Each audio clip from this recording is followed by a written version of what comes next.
All right. Well, last time we left off with the after effects of the potion shop, um, and feeling got that like potion shop high, I guess.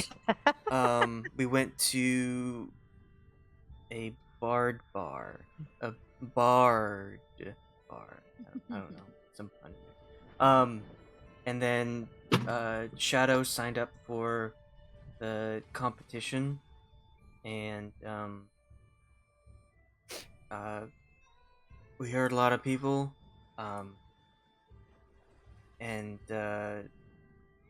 even though the stakes were high and it was really close, it ended up Shadow winning and got a cittern.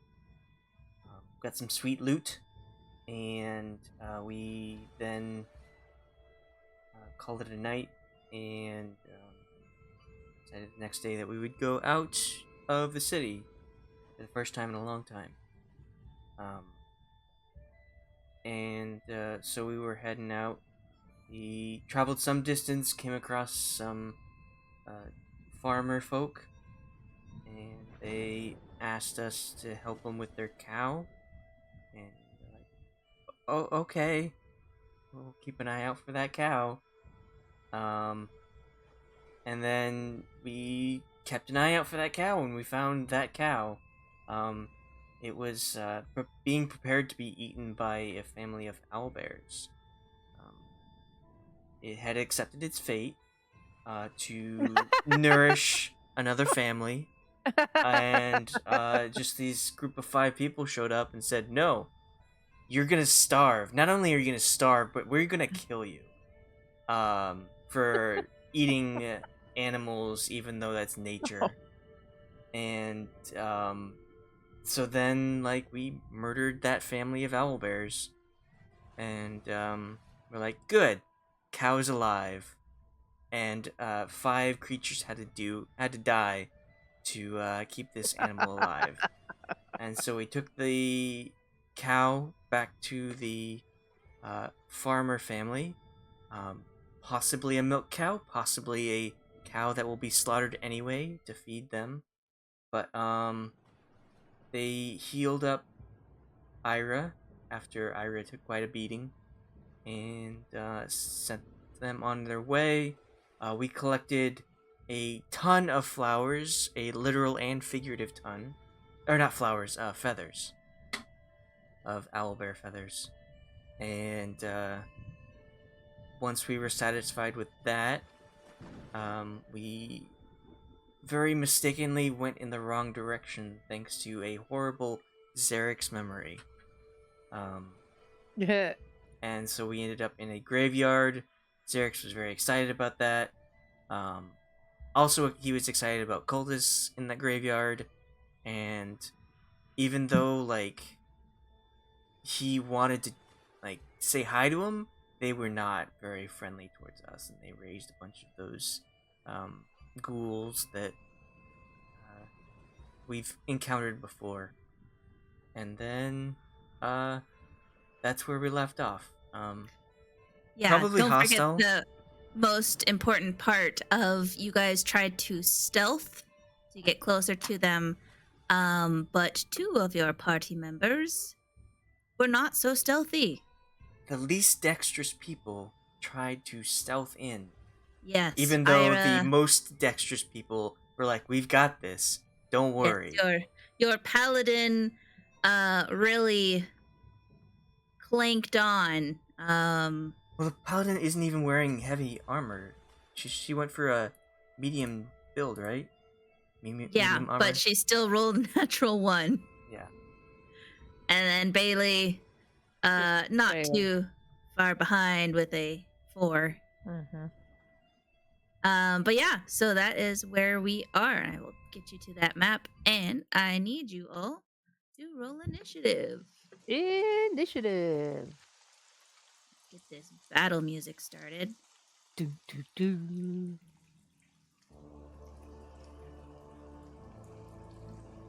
Ooh.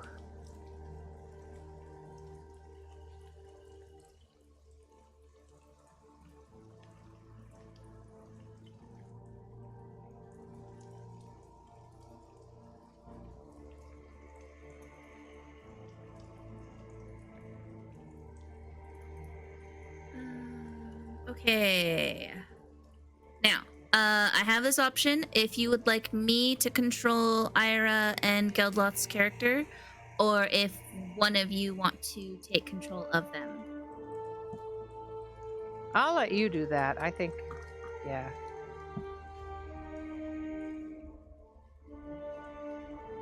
Oh, oops. Alex, do you want to control Ayre or Geldloth's character? Who is not comfortable controlling either a paladin or a monk? Because I've done both. Never played either character, so I'm not at all familiarized with any of it, so I am not comfortable. I can How about try and do you- both.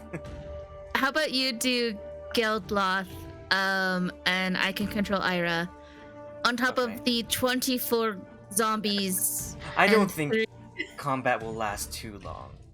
Whether we will either book it out of there or die. So Here, I'm gonna give you Geldloth. Xerix. Xerix. Save. There you go. Ayre's character. Let me know if the music is too loud. oh, Fine for me. oh, but I can't control his token. Oh, let me give you his token. It's weird.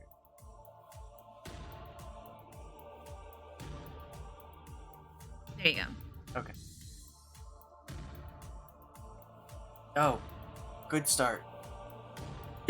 Great! Oh! Fantastic. And Yes, initiative. Where there, pick me. There we go. And initiative. Did that pop me in there? I am Ayre. Wait, bye. Bei-leigh. Okay, so we have Xerix, Geldloth, Ayre, Shadow. That's everybody, right? Bailey, Oh, Yeah. Bei-leigh. Bei-leigh, I need you to Yeah. roll initiative. I did. Oh, did I not have my thingy clicked? Yeah, you gotta select your token. Select my token and then click initiative. Dang it, because I Apparently I I too. That's okay. You'll still get the 20. Oh, I'll just go in and Did even change better. it. No, I Nope, did even it's better still this time. 20. It's still 20. You don't get to keep First that. roll, always. Right. Not Five. advantage. Apparently, I just stand there as zombies pop out of the ground. I just don't do nothing. I'm like, oh, hi. Frozen. Frozen. Yeah, frozen and shock. Yeah. I'm not gonna say fear. I'm not a scaredy cat. Okay. Xerix, you're up first. You aren't a scaredy cat. Well, maybe you should be. Because Yeah. I am Because- gone. I'm gonna go to here. And continue my dash in the direction we came, to here. You're running away? You don't have to run away. Oh, yeah, he is. He's definitely doing that. Okay. As he's doing so, I guess he should say something to, like, tell the people that what he's doing. So, like, I'm running away, just so you know. You're on your own! this is not quite what I had, in mind. Maybe we should not be here. Maybe we should go to the forest. That sounds like a much better idea. Okay, I'm on my way. And Is that it for you? That's my turn, That's- yeah. Okay, cool. All right, ghoul number 1, he's gonna... His speed is 30. God, that seems really fast for a ghoul, but whatever. He's gonna go right here and attack Shadow. And he's gonna swipe at you, Shadow. And go for some bites. And he misses. That's it for him. Bei-leigh, it is your turn. Right. I'm gonna pull out my pyro converger. Finally! I am gonna step. Let's see. I'm gonna step to, if I can, here and shoot these guys that way. Okay. Okay? And this convenient row of undead. Yeah. And this is my first time using it, so I don't have to roll the d10. 10-foot cone. Let me search for a 10-foot cone. They have to have a DC 13 dexterity saving throw.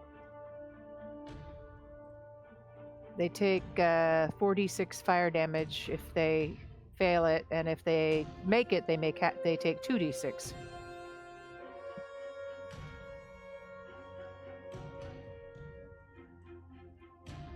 And just because, I'll go ahead and roll the d10. I don't think it'll go above 11 or 11 or higher.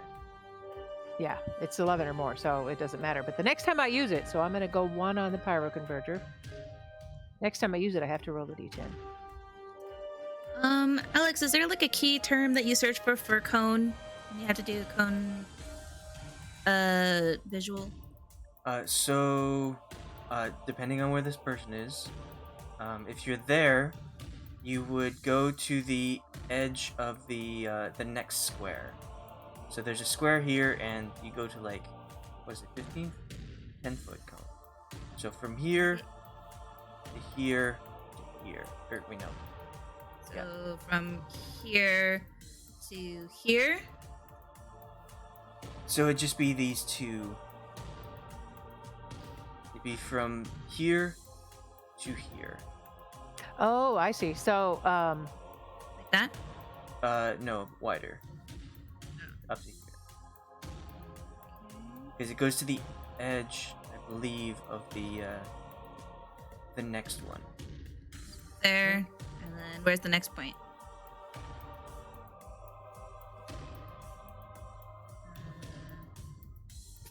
so it doesn't shoot very far. Yeah, No, so it's only 10 foot. yeah, so I got the line there, the yellow line there. So where's the next point? Right there? So you can pretty much hit what? 1, 2, 3, 4, 5, 6, 7, 8 people if they If you were moved all crowded here- around. Yeah, if you moved here, you would probably be able to fit them into the cone. Okay. I thought that shot a long stream, so I'll do that. I will go here and shoot down at these guys this way. If I can do that. So you're moving where? I would move, since I was here, so I'll move here and use the pyro converger towards these guys here. You hit 3. Yeah. Right there. I think if you move one more over, you would be able to hit 4. So Yeah, from if here you- to here. All right. There, you could get 4. All right. Okay. Nope. 10-foot cone, dexterity saving throw. Okay, so there, these 4 are gonna roll dexterity.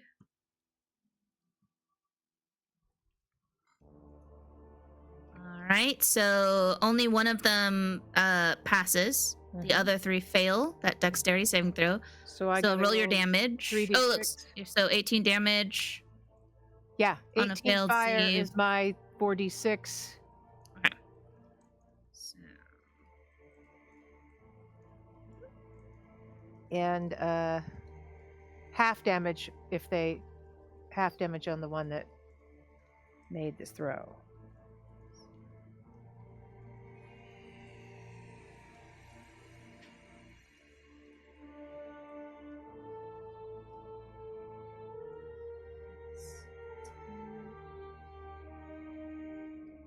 nice. 3 out of the 4 are looking pretty rough right now.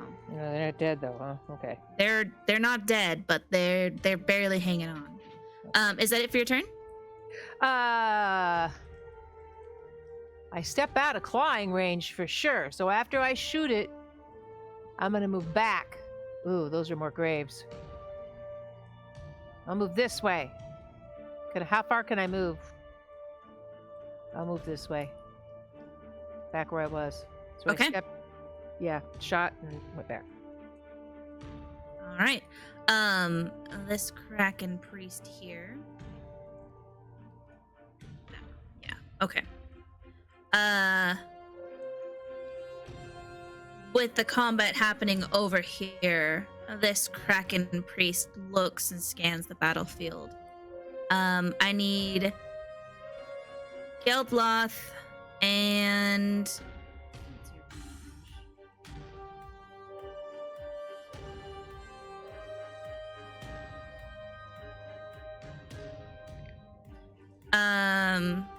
oh, Shadow would probably be within range. I need Geldloth and Shadow to make perception checks. Bei-leigh, you can also make perception checks as well. Okay.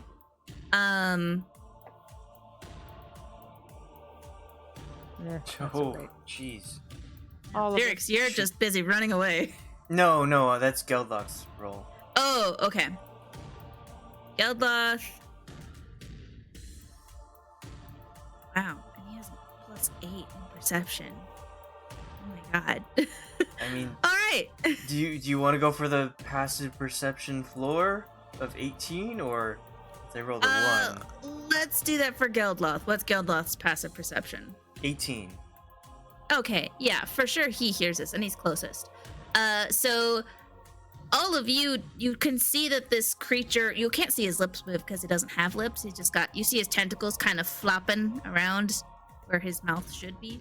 Wow. And you see him point towards Ayre. Geldloth, you hear that, you hear this guy say, "Wait, that one. Capture her, Drathak. Bring her to us alive." Uh-oh. Who are they pointing at? Ayre. Okay. And he gonna...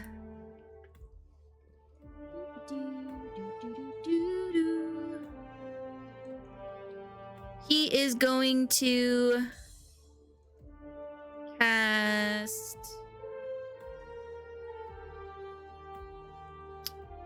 Black Tentacles.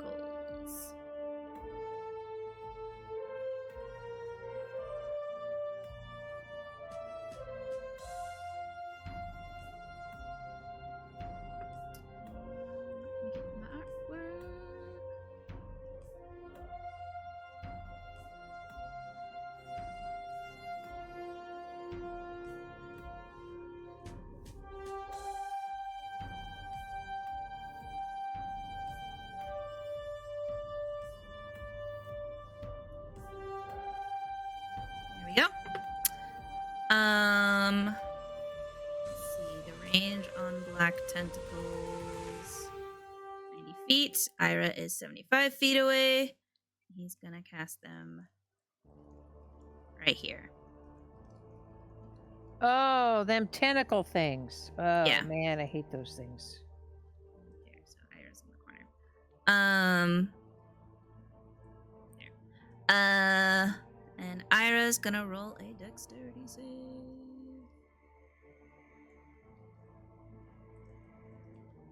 And she fails. And she takes 11 bludgeoning. And is Jesus. captured by these tentacles. What are these guys gonna say? Oh, yeah, we killed you. Sorry, you weren't here. You weren't here. I mean, You weren't here! What? you couldn't save your characters. They were pretty much just brain dead. Why weren't you here? We did what we could. I just kept rolling 1s for you. It's my bad. That's on me. But really, you should have been here, so it's on you. 20-foot square. These tentacles. We remember these. She took that damage, and she is restrained. Okay, I remember how this goes. Yeah. She is captured. Alright, that is it for him. Ghoul number Luke.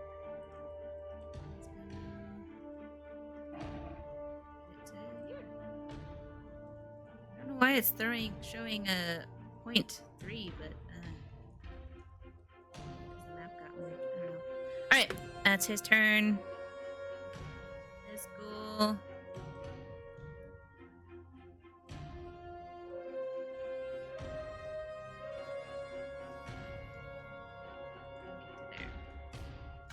Ayra's turn. Ayra's gonna try and break free.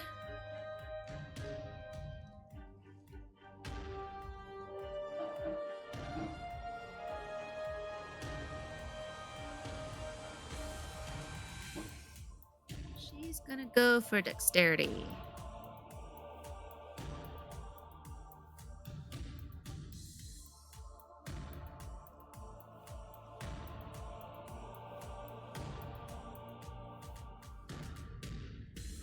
And she fails. She is still restrained. This ghoul is going to run up to here. Uh-oh. Oh, you guys.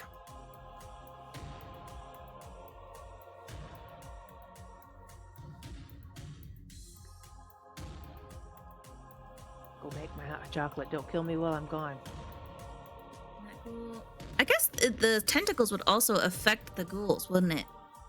If it says any Yeah. creature.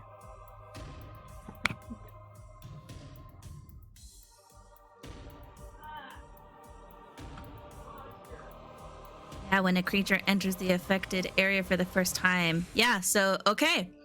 I'm gonna roll DC checks for these ghouls. Oh, for sure, they both fail. Would So the these guys- creatures be aware of not to go into that circle? They started in that area, so Oh, they take that bludgeoning damage because thought they you meant- started in it. These two. Oh, you're right, actually, because they would. It basically turns into difficult terrain when they enter that area. When a creature enters the affected area for the first time on a turn or starts its turn there, the creature must succeed on a dexterity saving throw. So those also have to make dexterity saving throws. They might have just killed themselves. One of them succeeds, the other fails. That's why I was wondering if it had the intelligence to avoid that. They do not. They are undead. What's that saying about Fen? Aww.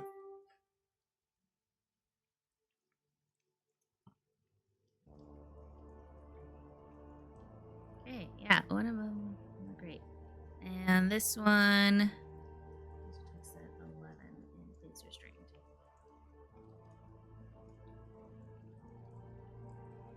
Okay, cool. That was him. This one.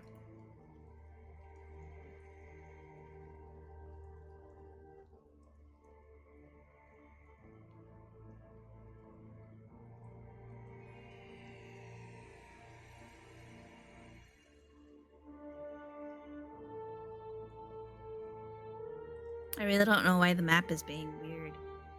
I had it all set up.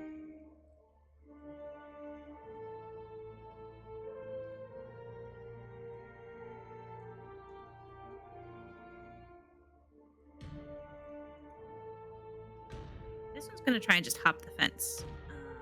I'm gonna try and make an athletics. Or I guess it'd be dexterity for trying to climb over a wall. Either one. I mean, if you're trying to haul yourself over, it'd be strength. If you're trying to jump over, it'd be dexterity. It's not too big of a wall, but he gets to there. He gets over the wall and flops down to the ground. This Kraken Priest.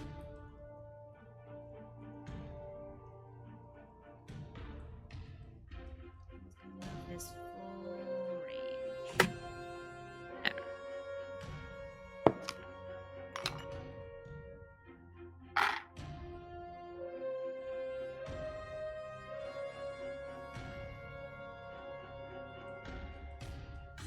Let me get all of these undead conveniently within range.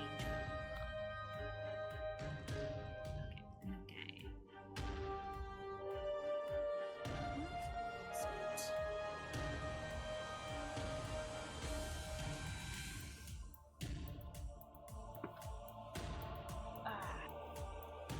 Come back, come me. 7 mile range. How am I doing? Armory point. Choice within range. Each creature in a 10-foot radius spheres. Must make constellations. The creature takes 3d8 thunder damage on it being fired.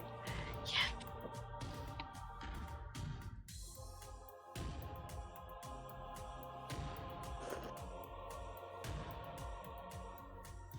Map get moved?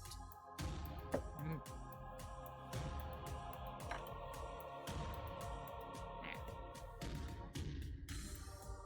Now it should be accurate. What? You? He's just gonna stay there.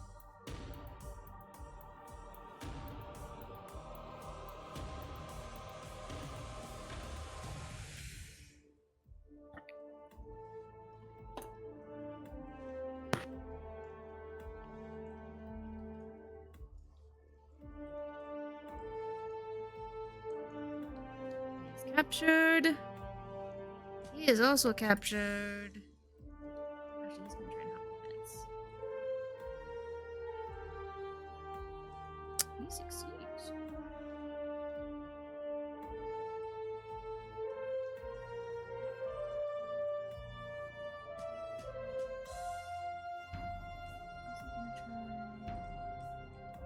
Good job, buddy.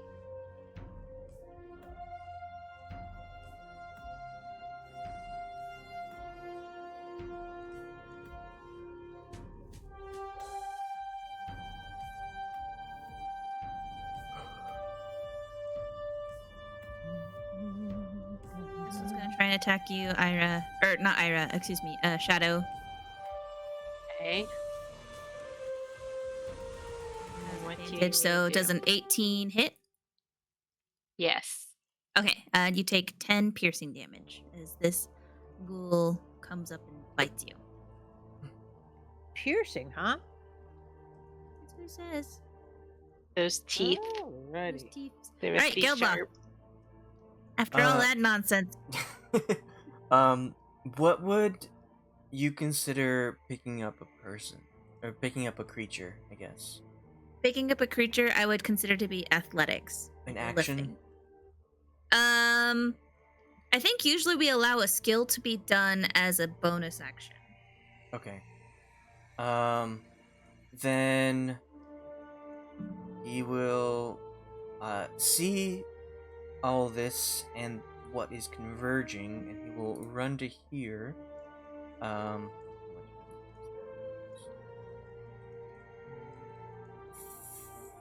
Was he 35? Okay. He will pick up Bei-leigh.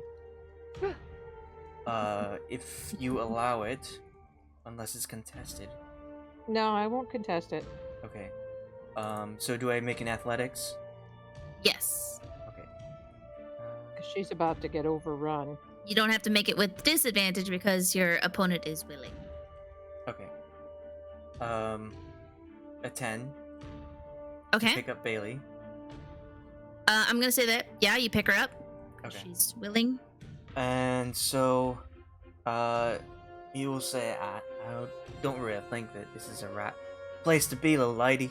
Let's get out of here.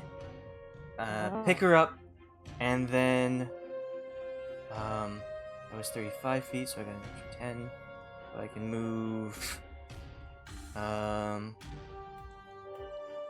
this direction. Let's not do that. Let's go this way. I think Okay. there's an exit that way.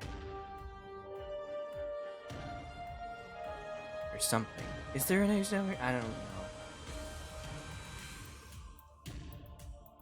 Can't really see the whole of the graveyard or whatever.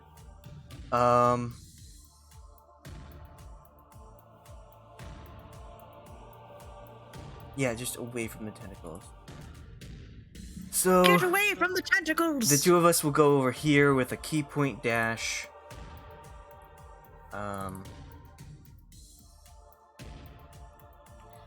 Bonus action. Okay.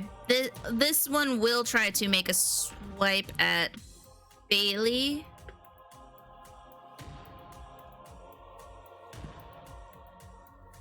My armor Um, class. I think my if armor you're class is 14. moved, if you don't use your movement to get out of that, you don't take an opportunity attack. So Okay. I'd be pulling her, so Geldloth would take any opportunity attacks. Okay. So then Geldloth, his AC is 20.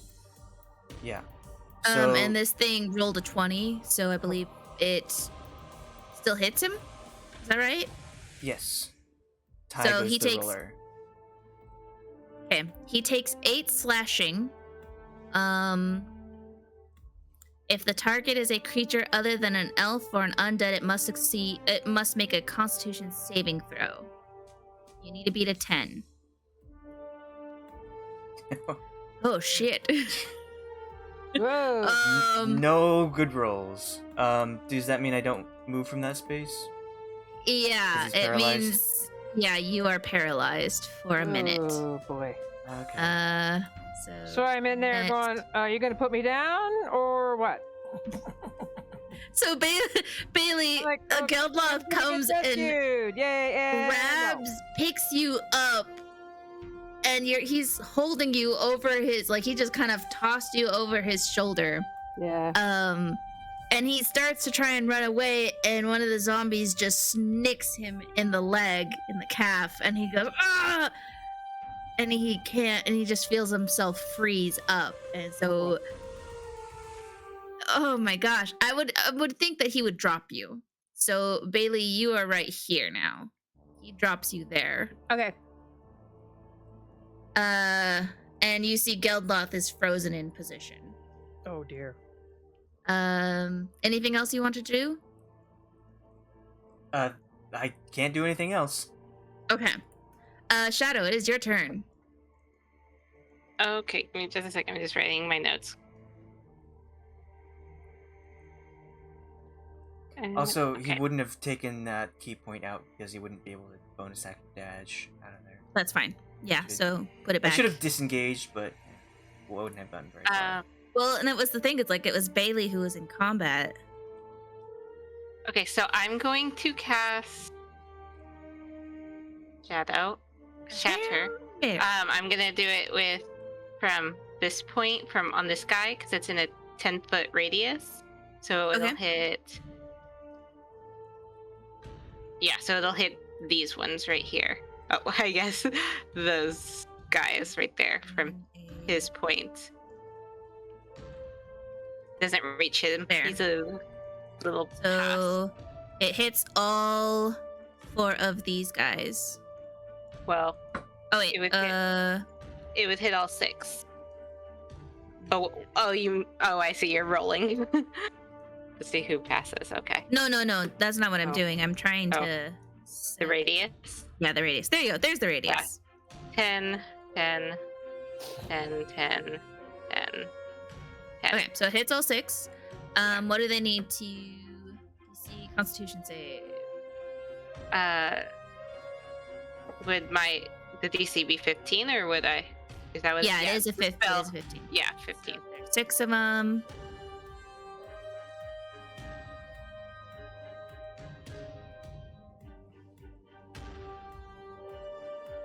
All right, we have 15, so he passes. We have this one that fails. Red dot is if they fail. Fail.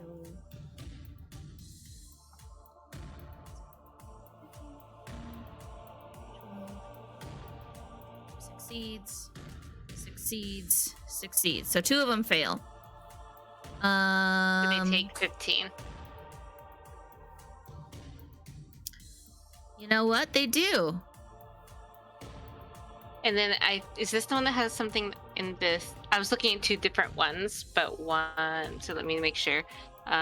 Ringing each creature in 10. A creature takes 3d8 on a failed save, or half as much damage on a successful. So in it, So all the rounds others down. take half. Yeah.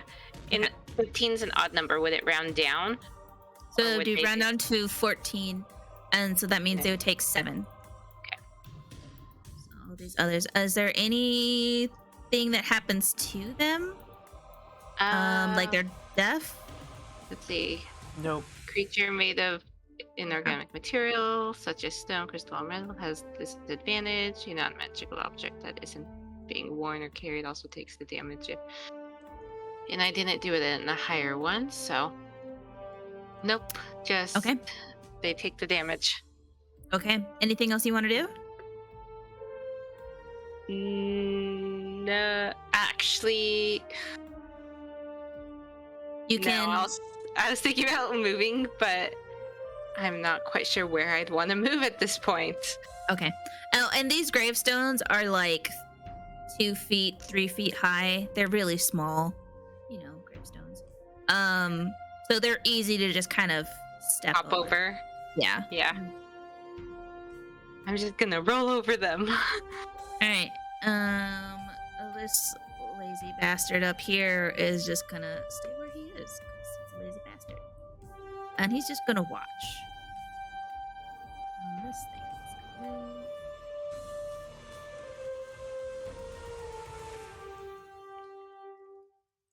thing is Xerix, it is your turn. Okay. You gonna keep running? You hear in the background just like a few screams, and just like you hear like the familiar sound of slithering. He's being stupid. And you see this ghoul jump over the ledge in front of you. Well. Like,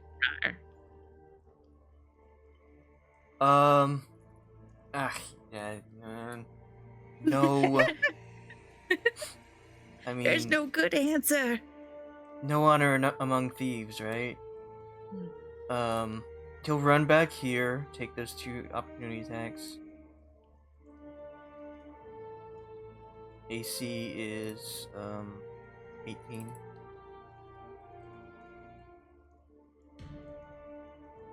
Okay. Bloop.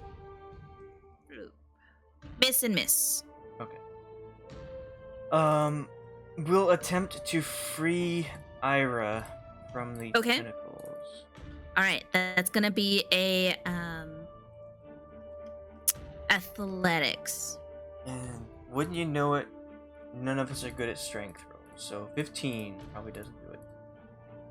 Let's see here what the tentacles were. Because Ayre rolled a 16 and she still didn't get it. Oh, okay. Yeah, DC is 18 for getting out of these tentacles. Yeah.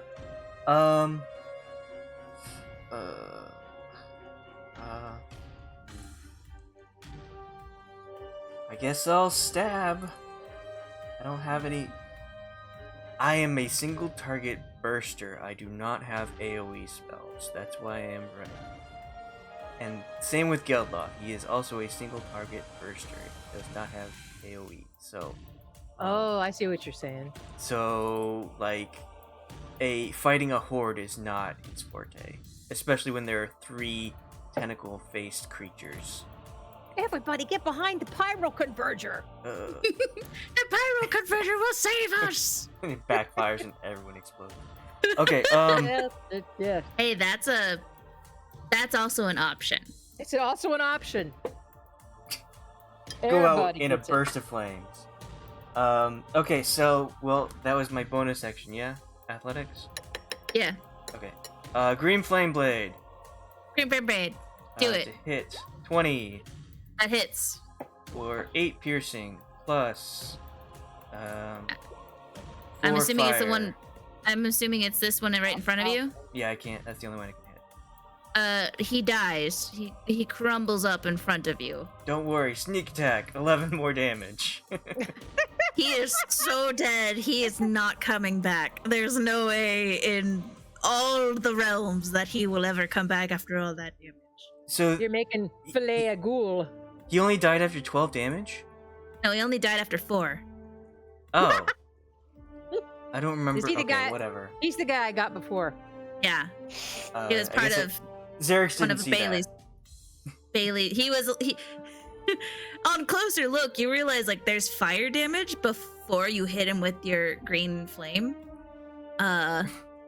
They must like fire. And yeah, you were like, maybe he was a flame victim. Maybe he died in a fire. And yeah, I'll stay here, defending Ayre. Okay. This ghoul is going to head this way. Shadow, you get an attack of opportunity as he tries to go get Ayre. Ooh. I just like stab him. Try. Sure, yeah, stab him, hit let's him, do that. attack him. Okay, that misses. Gosh darn it. Let's see, and he is going to try and also grab Ayre.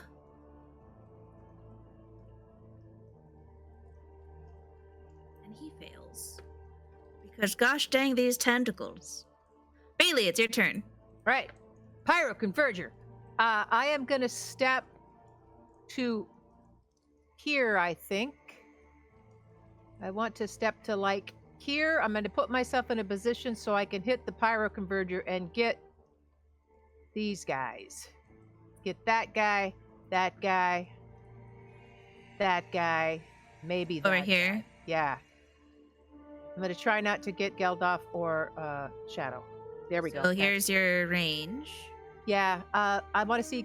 I'm going to angle so I can get this guy too if I can. If I have to step over. This guy is here. protected by the pillar. Right. But I was thinking this guy, this guy, this guy at least. Yeah, you definitely are able to get those three. Okay, let's get them. Like so. Bei-leigh's that bright. We need more fire. What about what if we have more earth? Question to the DM. This seems like an excellent opportunity to use my Stone of Control Earth and summon an Earth Elemental. Mm-hmm. Heck yeah. Yeah. There is fresh earth from Yeah. all of the zombies popping out. So there is a ton of resources for you to use to Yes. bring out an earth elemental. Yeah, and it says I can use it once a day. And Yeah. so this is It's a an magic excellent stone. Yeah, excellent opportunity. So would that be my I am now using my turns for him, or do we have separate turns? Like we're separate people, I will actually let me grab stone golem. or when my turn comes around, because I'm a little ways down there. But Let's see, earth elemental. Let me look this up real quick. Bei-leigh, go ahead and roll your pyro converter. Okay, that was waiting on. The Pyro Converger. Pyro, don't get me on fire. Cats do not do well on fire. I'm not. Oh goody.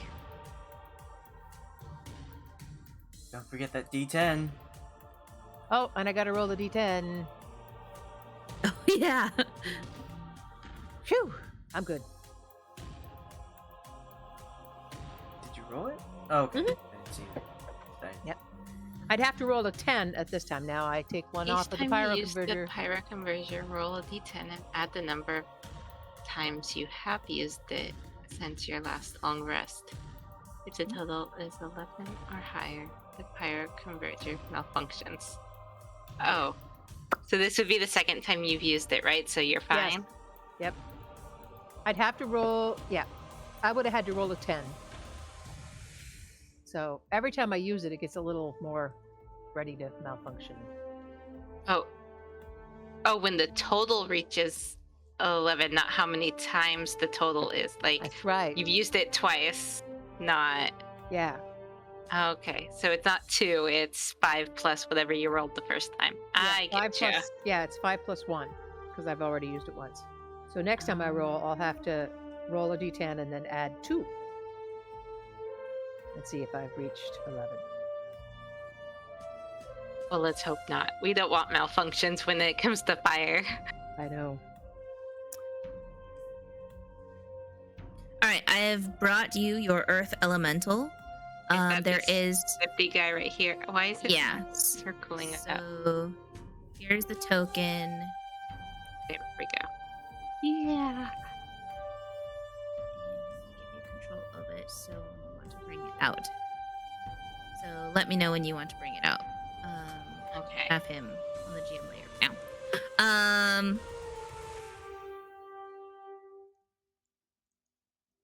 I'm gonna put him in magic items list for you. Okay. So let me go to Bei-leigh's thing. Bei-leigh, they have to make a DC of 13. So, dexterity. This one fails. He takes 14 fire damage. Mm-hmm. Okay, and then the Kraken Priest. Actually, not Kraken Priest, because you don't know his name. You don't know about him. Just squiddy guy. He's not a Squid squiddy face. guy. Squidface. Squidface also gets hit. And she says, ouch! Ah! Starts screaming as he takes that damage. Is, yeah. Okay. And this one succeeds, so he only takes half, is that right? Yeah, so he takes 7. Okay. That is it for them. How is your Pyro Converger doing? I've added, next time I go, I have to add 2 to my roll of 10. If I Okay. use it again. Can I use the rest of my action to move back here by Geldloth? Yeah. Okay, that's where I You go. will get an attack of opportunity from this one. I want to do that. Maybe I'll just move back. I'll just move straight back. You still get an attack of opportunity. Really? Because that was too close to him. Okay, Yeah, I'm going to move back here, but he can attack me, I guess. Okay. What happens? So he got a natural 20. Did this one so already? you- Hold on. Did this one attack Geldloth This one? since this last turn? Yeah. He When did was- actually. Yeah, so he's not able to do another attack of opportunity. Right. Okay, cool. Yeah, Bei-leigh, you're saved. You're good. Yay! Sorry about that. Oh, Interruption. especially when you rolled a natural. You only would have taken 16 piercing damage. So, Yeah. all right. Now it is this Kraken Priest, and he is going to regret his actions of summoning the tentacles. He is going to dispel them.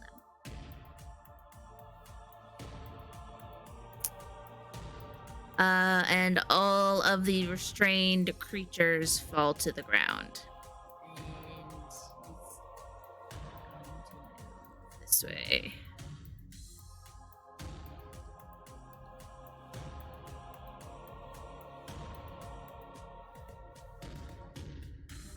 And he's gonna cast Guiding Bolt.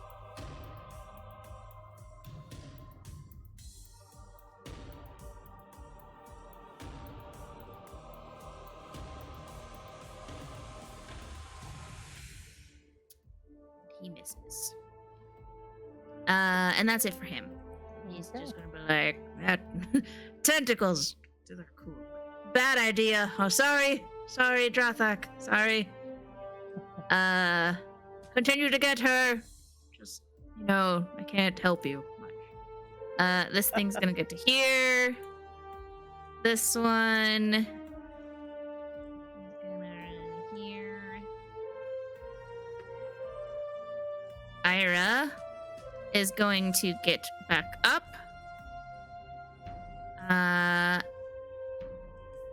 And then she's going to... She's going to pull out her Holy Avenger. And she's going to...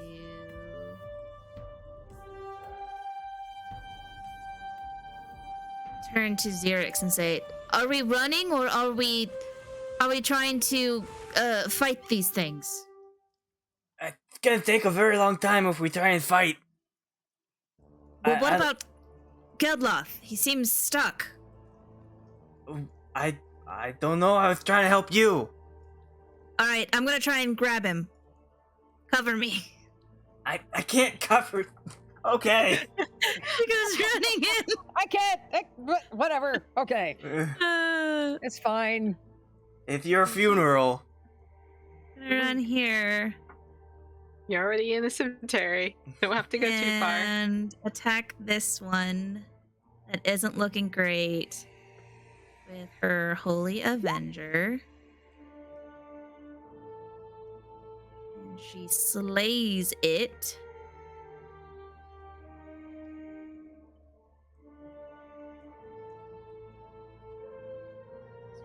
To the ground. And her sword bursts into radiant light. Ooh. Oh. And the creature that was next to it takes 7 damage as the light intensifies, as more undead surround, and her blade is shining brightly. She's giving off 10 feet of light. Wow. 10 feet of heavenly, lovely light. There. We don't want to make it yellow. Let's make it green. Should be like a blue light, huh? There. You're putting an aura on the token. We can't see it. Oh, really? Yeah, we can't control the token. So Oh, I gotta put it so you guys can see it. There you go. Now can you see it? we can Yes. Okay, there you Ooh, pretty. Let's see. Wait. Holy Avenger requires attunement. +3. When you hit a fiend or an undead with it, the creature takes an extra 2 to 10 radiant damage while you hold the sword. It creates an aura in a 10-foot radius around you. So she's got this 10-foot radius aura. You and all creatures friendly to you in the aura have advantage on saving throws against spells and other magical effects. And she yells out as the sword glows, and you all see this massive shining light, and this aura as it gets darker and darker. And she says, "Get to me! I think we can do this. We can take these creatures on." Wow. I just remembered paladins have an aura at level 6, where they get a bonus to saving throws equal to and their this- charisma. Yeah, and her Holy Avenger sword gives allies that aura if they're in range. Right. I'm just saying that she had a plus charisma to her saving throws when she was in the tentacles. Oh, Maybe just is there a way to forgot about turn that. that on? It's a thing you have to remember. That's the thing I have to remember. Okay. But this is an extra advantage on those saving throws. Yeah. Okay. And that's the end of her turn. This can al- ghoul. She can also make an extra attack at level 5. Oh, really? Heck Yeah. yeah! She's gonna She make gets another 2 attack attacks. on this ghoul. She misses. Damn it. Okay, that's the end of her turn. This ghoul is Okay. going to move here. He's gonna try and attack her. He misses. So his AC is 18. Yeah. Okay. He just goes there. This one is dead.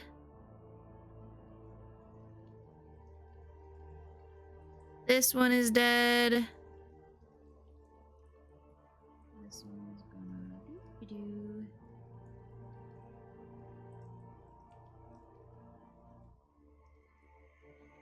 Oh, wait, he ends up there. This one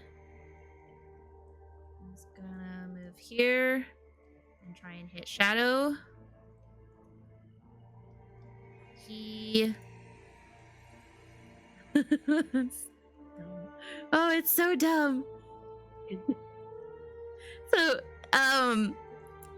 Shadow, you see this creature that you would hit with your shatter, and he's like just bloody and looks like, you know, that shatter really affected him. He like shambles up to you to try and swipe at you, and you quickly step out of the way and push his lower back, and he goes falling into the gravestone behind you and cracks his head open and dies.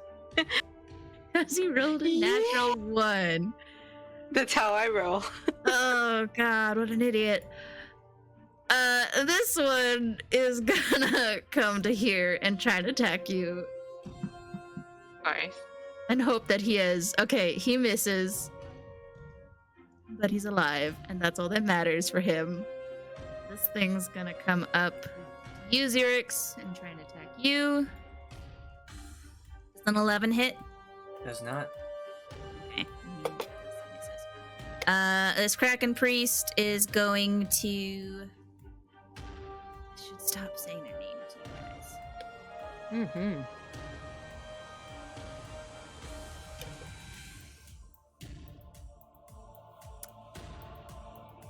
Kraken Priest is going to cast...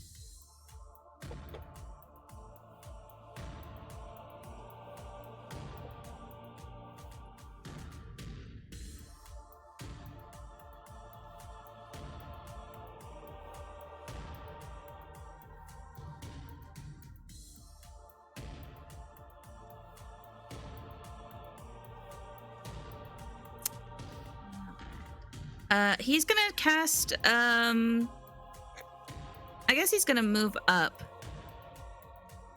to Ayre. And he is going to do Thunderous Touch.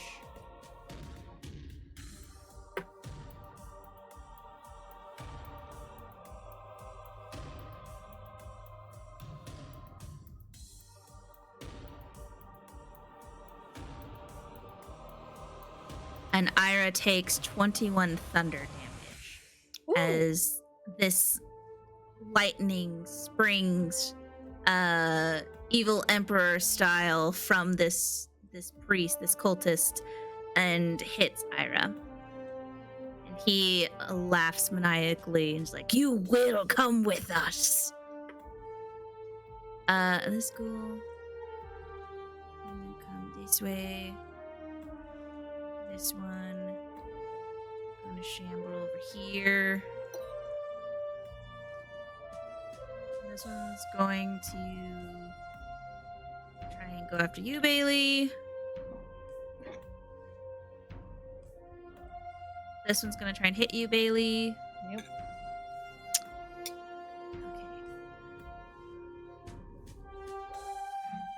Yeah, alright.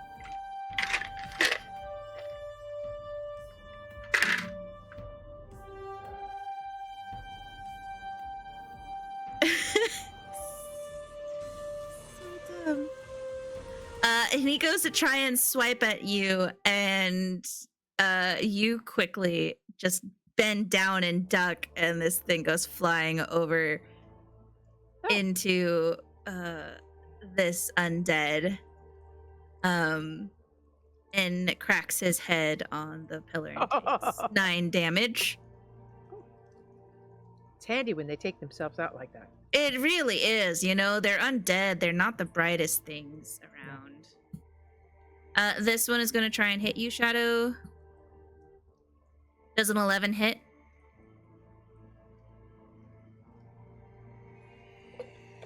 Hello.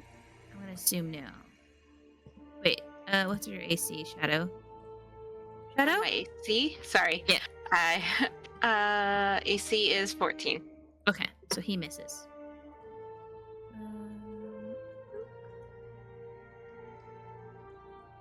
You're so dumb. Actually, I'm just gonna go here and try and attack Geldloth.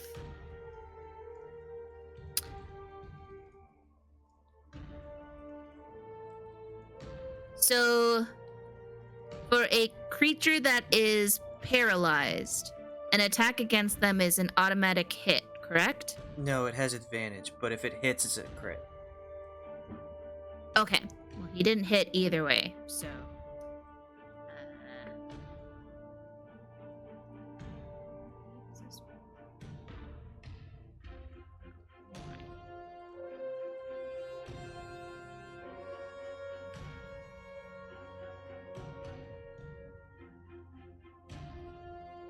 This one's gonna try and hit Geldloth.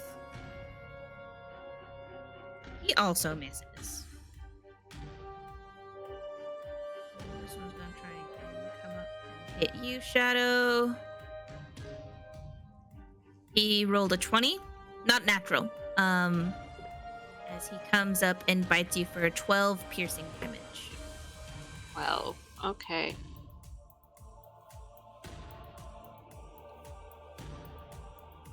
This one's gonna try and hit Ayre. Misses. This one's going to run up here. I'm just gonna move all of the undead ones.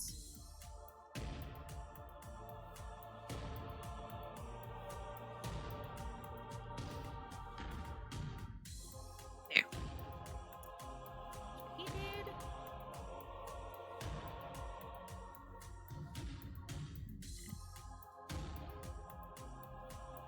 That one's gonna try and hit. He misses. Geldloth. All right. Try and break out of that there 13. paralyzation. 13? Hold on, let me make sure that is all they need to do.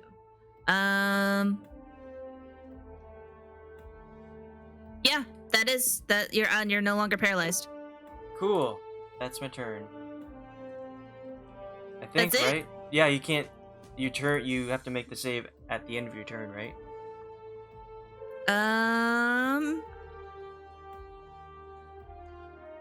The target can repeat the saving throw at the end of its turn. Yep. Yep, Dang. that's it. Okay. Shadow, your turn. Okay. I'm doing two things. Okay, so I want to reach into my. I think I have it in the bag of holding.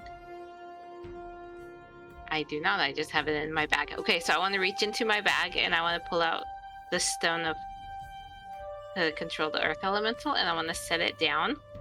Okay. And it does not use a spell slot, so that's nice. I want to set it down and conjure up the earth elemental. Okay, do it. Okay, and so after I do that, I need to roll initiative for him. No, he will just go at the end of your turns. Oh, okay. It'll be like spiritual weapon. So as soon as you're done with your turn, then it'll be his turn. Okay. So then after I set that down, I want to go ahead. I was looking at which spells I wanted to use. So I wanted to do a spell that doesn't harm me or my counterparts here. Where are you bringing him out? You should have control over his token. Okay, yeah. I was gonna ask, could I just set them anywhere, because everywhere we're surrounded by is earth, or do I need to like toss him over to like here where there's loose earth? So you have to hold the stone in your hand, and the stone has to be touching the ground, and then Okay. you speak an action, command word, and Yeah, the summon the command earth word. elemental. Okay, then it's gonna be Just like the right. conjure elemental spell. yeah. Then I'm going to do it right at my feet where I'm at. I'm not gonna move because I'm Bring it on top standing of one of these earth. creatures. Yeah. You can just like smush that one. So this one's gonna make a strength as a massive stone golem. He weighs a lot. He's not light. He's all rock, all earth. Okay. This this zombie is crushed. Just flat out crushed. R.I.P. zombie. As this golem just forms around the stone. Okay. What's your next move? So you brought that out. I brought that out, and I'm allowed to like cast an actual spell now because that doesn't count, right? Let me double check on that. Using an item. I believe we say using an item is a bonus action, so you can do an action. I do. Okay, as I say, I do have a bonus action. I got that this level. In that case, is because I think this guy right here is 10 feet from me. I'd have to measure, but is an arrow is 10 feet too close. I know I can shoot up to 90 feet, but I don't know about being too close to.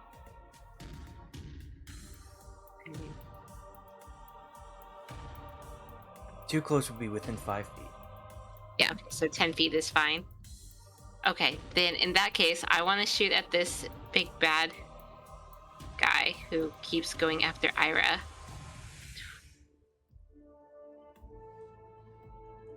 23 hits.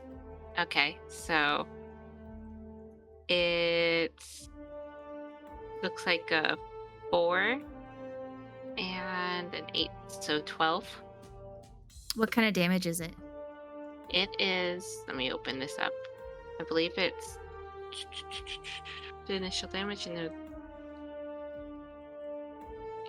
Does it say what kind? Acid damage. Okay. Awesome. So he's taking 8 plus the 4. Yes. Okay. Anything else you'd like to do? Nope, that's me, because Okay. my bonus was bringing out... And then what do you want the Him. stone golem to do? Because I feel like our biggest issue at current is him. He is 10 feet from him. I want to measure just to make sure. Okay, yeah. So he can reach. He's Okay. going to do multi-attack, and he's going to hit him. That means Twice you can with hit the stone. twice. Yeah. And then that makes 2 slams. Oh, that's the wrong sheet. Where are we? There we are. So 1, 2. Okay. Both of those hit. So go ahead and roll damage. Here, let me Oh, I thought that Click the attack 7 on the. yeah, you click the description. attack word. Ah, And then for the other one as well. There you go. So 15 and 15. And he has resistance to bludgeoning, so it only takes half. Rounded up. So 16. So that means he takes a total of 16 damage.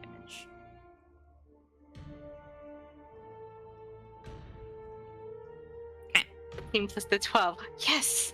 I made a good intent on whatever his health is. I don't know what it is, but I hurt him a lot, so I'm feeling good this turn. Get your earth elemental, Take so it that, you just roll that damage automatically. cultist sorceress dude. Yeah. There you go. There, now it will roll the damage automatically. Okay. Okay. Anything else you want to do? No. Okay. This cultist is going to start going this way.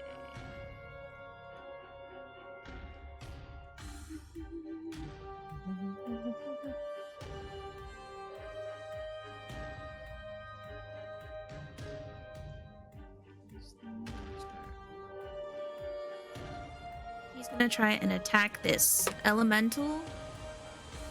Can And does the elemental have hit points? Yes, he does. Okay, and he has an AC of 17. Mm-hmm. Okay. So this zombie comes up and gnaws at him, and takes your elemental takes 6 piercing damage. Okay. Let me make a little thing over on the side here. I do have it if you click on the token. In the green is his total hit points, the 126. And so you can just subtract. Oh, I it from see. there. Okay. And then in the blue is his AC. That's it for that ghoul. Xerix, it is your turn. Alright. I will bonus action disengage. Go to here. Okay. And stab. Stab. I've killed one of you before. I think Geldloth. 26 to hit. Dream Flame Blade, all that fun stuff. Okay, 26 hits. Okay. 9 piercing plus 6, so 15 plus sneak attack.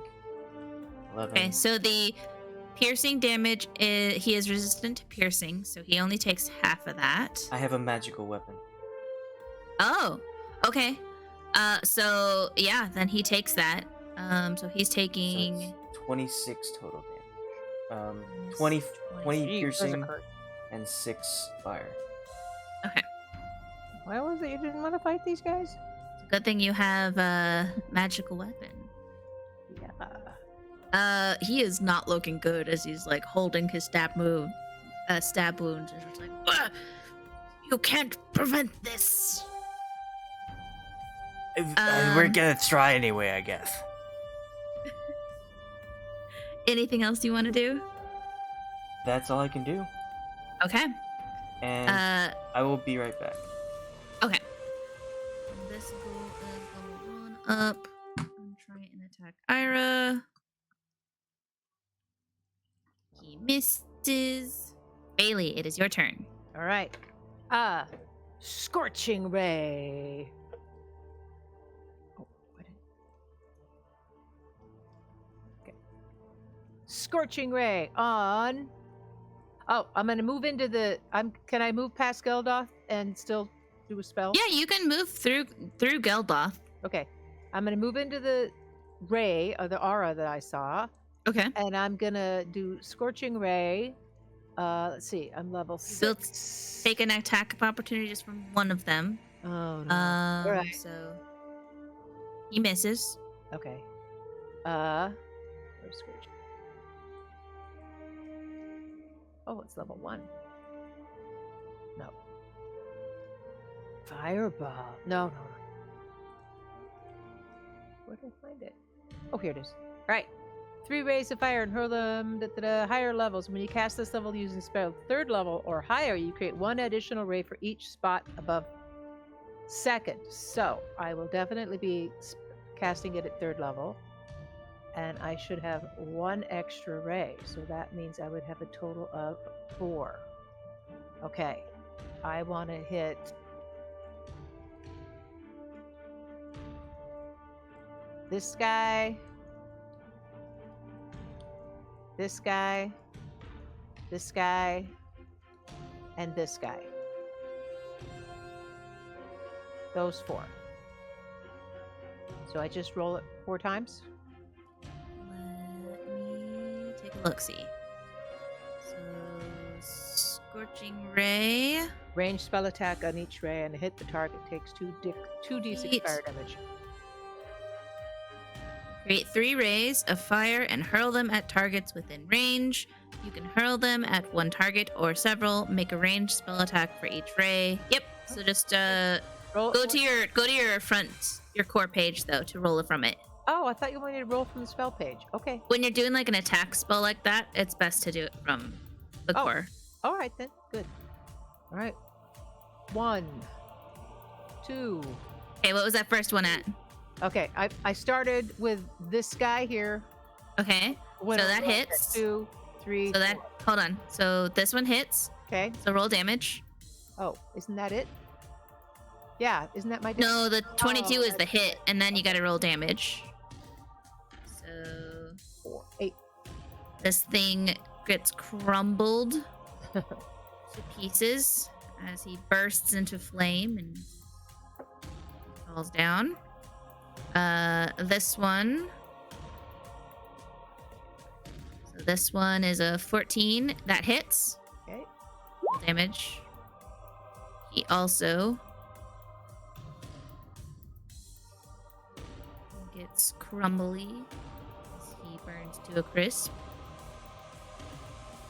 And then the next one, Is this one? and that misses. Okay. And then the final one is going to be that one. This one, okay. That hits. Roll damage. X. He takes 8 fire. Okay. Anything else you'd like to do? Nope. Okay. Are those guys at any sort of disadvantage when they're in that aura, or we just have some advantages? Let me double check this. Or would I not know that?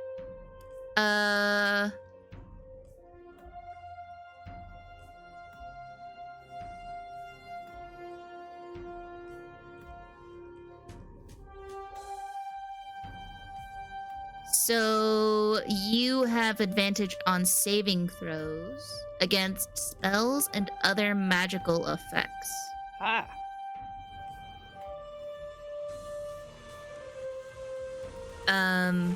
But they don't get any disadvantage. They just, because they're undead, they take extra damage. Extra radiant damage. Okay, anything else you want to do? No, I'm in a good spot. All right. This thing is going to come running up. And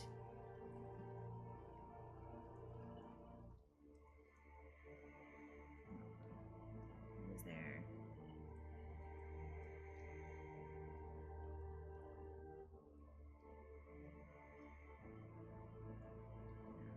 You'd have to get to there. He'll get to here. So he can heal his buddy.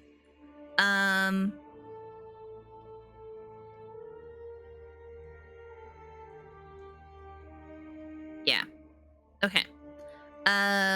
Ghoul is gonna try and attack your golem.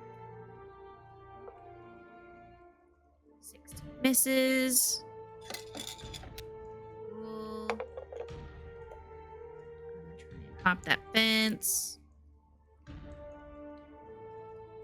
Fails. Ayre is going to attack this creature here.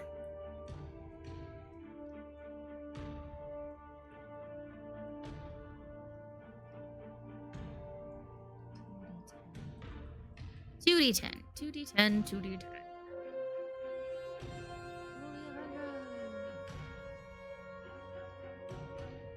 Okay, she misses both times. Gosh dang it. She is going to expeditious retreat.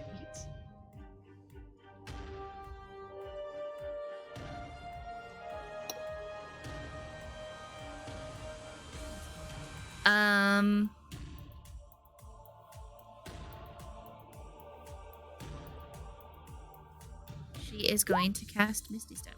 She's going to teleport 30 feet. Up to 30 feet. And she is going to get to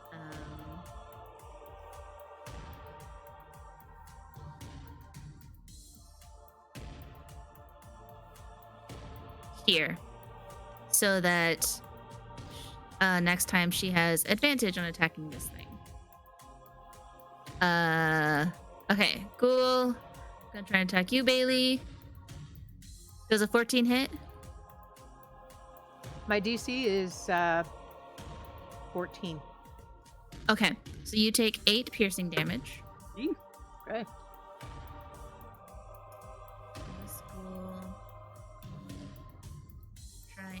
hop over the fence.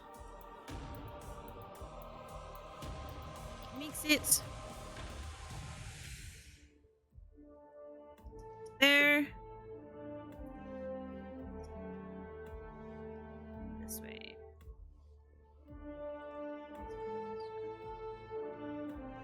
This ghoul is going to try and attack you, Shadow. Does a 12 hit you? No. Okay. Just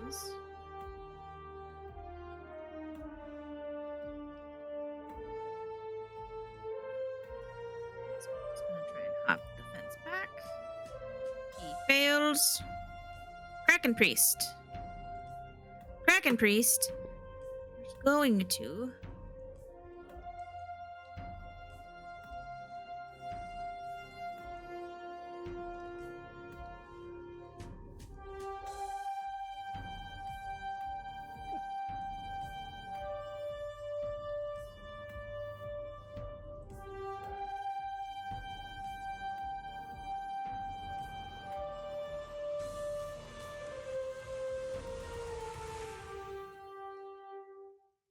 heal himself.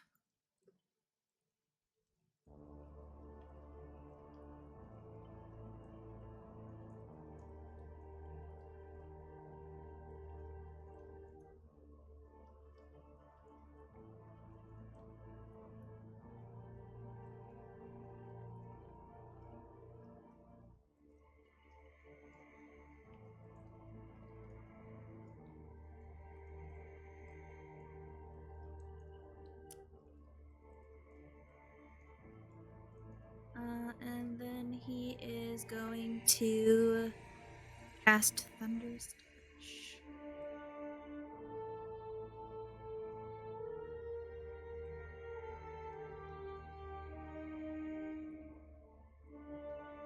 Alex, what's your AC?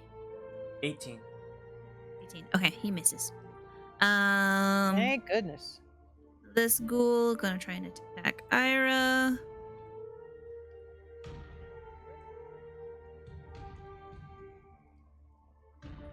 Misses. This ghoul gonna try and hop that fence. Are they escaping? No, that was the wrong thing. There we go. This one gets to here, and then he's gonna move here.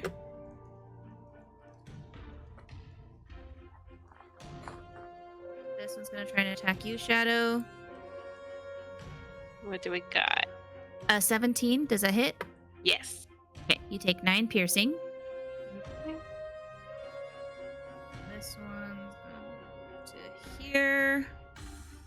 And try and attack Geldloth.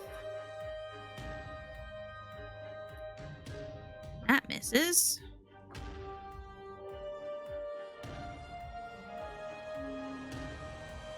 What's that one? This one's going to move here. He is going to try and attack. That also misses.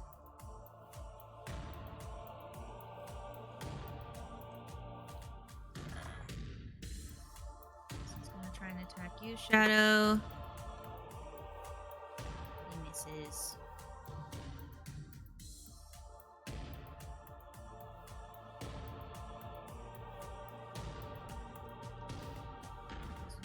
Here, Geldloth.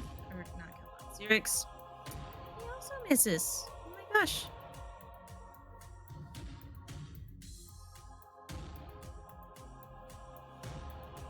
Alright, Geldloth, it is your turn. Alright. Move to here. And, Okay, there will be attack of opportunities between these two. but I'm not moving out of their space. Oh, okay. If I moved to here, yes, but no. I'm just moving Okay. to here, so I get advantage on Ghoulie, smacking.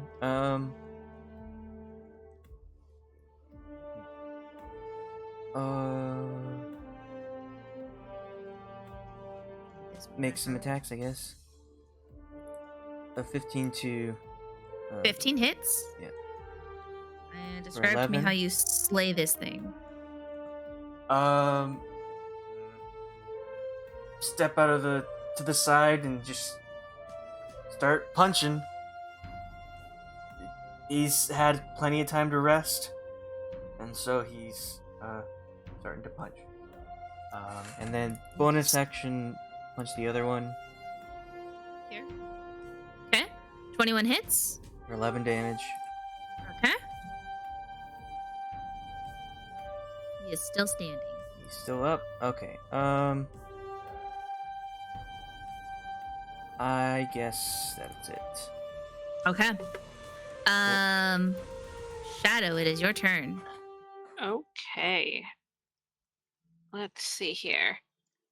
Wow. I'm gonna have to move here soon if and everyone's all bunched together. Let's see here.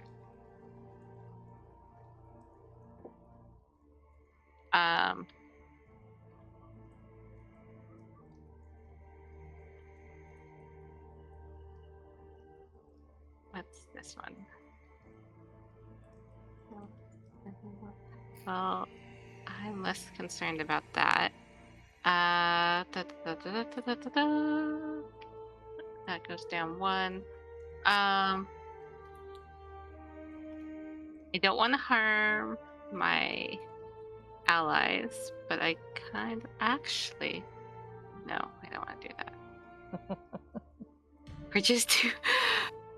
The allies and enemies are just too bunched up together, doing something that does like a circle attack, like a radius attack, harms people that I need not to be harmed. Can you do it here?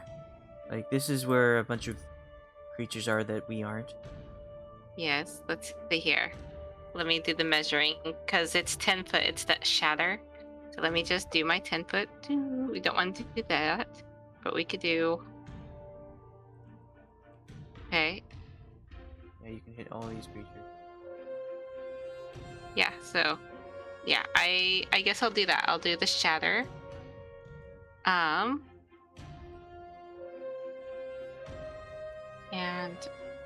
I want to save the acid arrow for level 3, so we'll do this one at 2.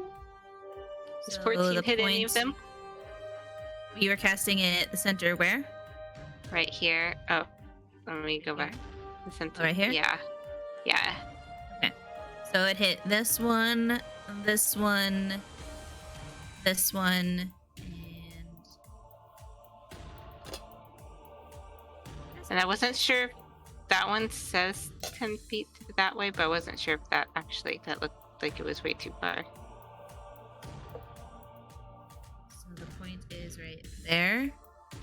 Can you show me where your center is? Is it 10 feet across or 10 feet out from the center point?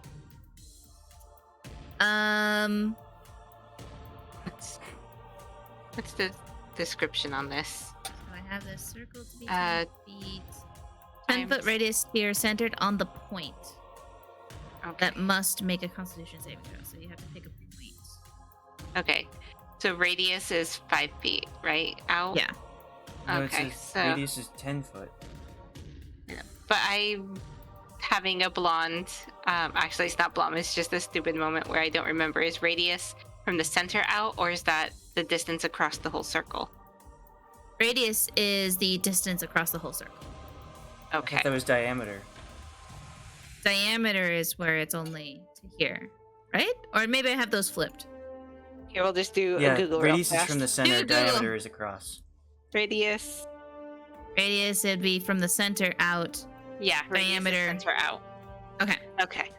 So, yeah, so with that in mind, I'm going to do... I keep thinking I have the wrong thing This needs to selected. be bigger. From here, so this square right here. That way I can go out. Yeah, so it'll be 20 feet across. That way it's 10 feet from the center. Yeah.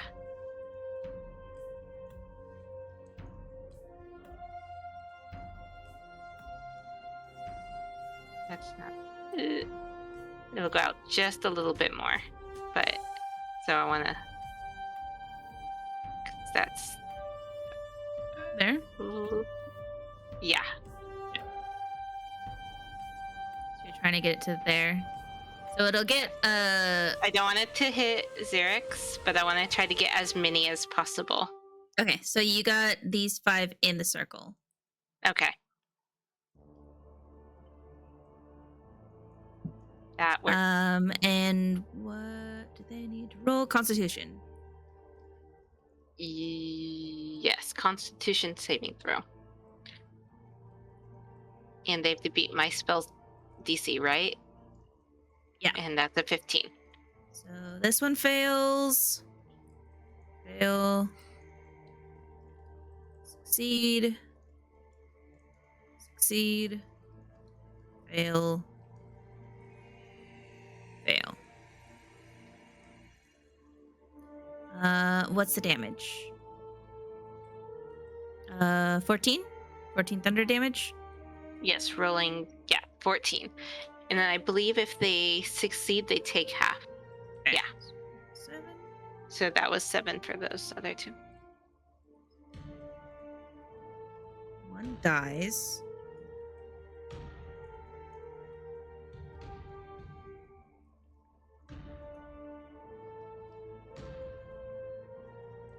Okay. And the rest are not looking great.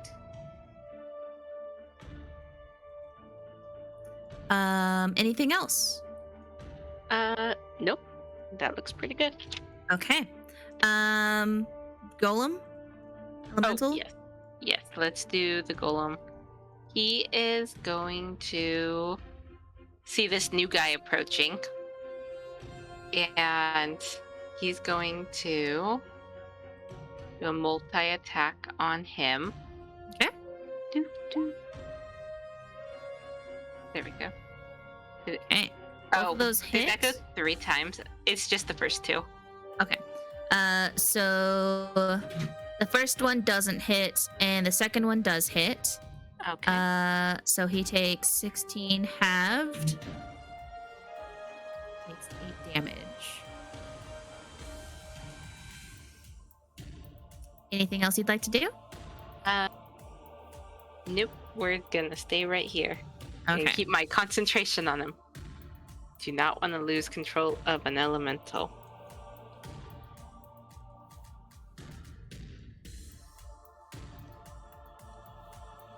I read the details. It says that that I have concentration on him, and if I lose concentration, then he's neutral, but he will attack anyone, including me and my allies. Whoop. Ooh. And that I have him for an hour. So he's conjured for an hour.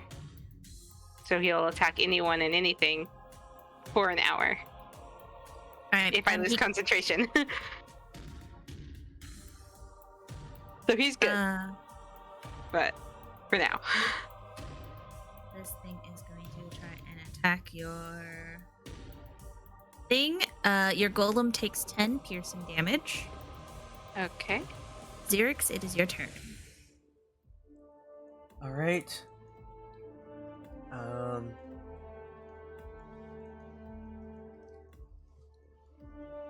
You have this guy flanked. Yeah. I'm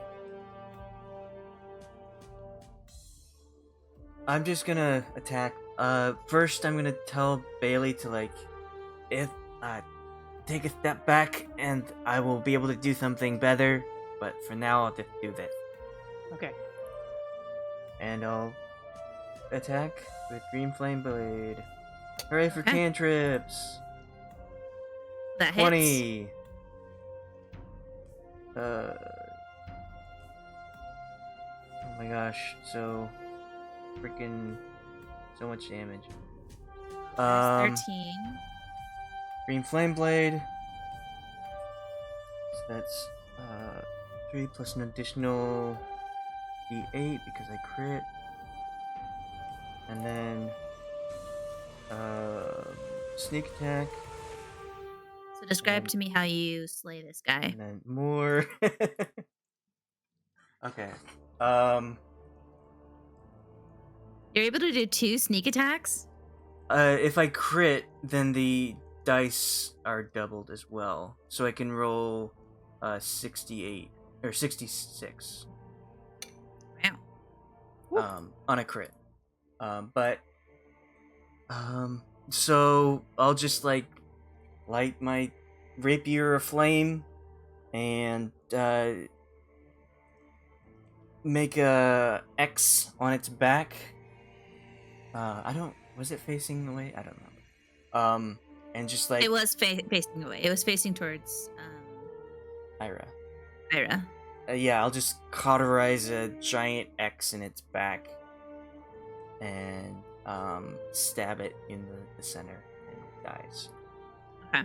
As he falls to the ground, he says, "There is another chance, brother. Run while you can." And he collapses to the ground. Dies. Are we siblings? I'm so sorry. I didn't mean to. Not you. You should have said we were related before I killed you. The other one behind you was like, "No, you're clearly talking to me. What?" Really? But out of Okay, it. We're siblings trying to talk. Bei-leigh, it's your turn. All right, I'm going to do what he said. He told me to move. Do I need to move? Or that was just what you would... Okay. If you move one step away, then I'm gonna do something better next time, but Okay. you don't have to. I will. I'll move step away, like there, right? Yeah, that's fine. I'm going to take that step back. Do I take an attack of opportunity anywhere, Althea? You do not. Okay. And I'm going to use my wand of paralysis on this guy. Okay. See if I can get him.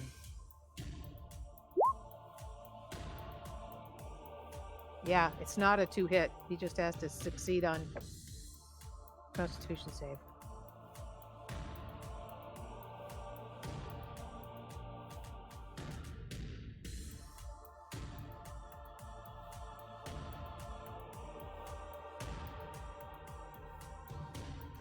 Okay, so he just has to beat a DC of 15? Yeah.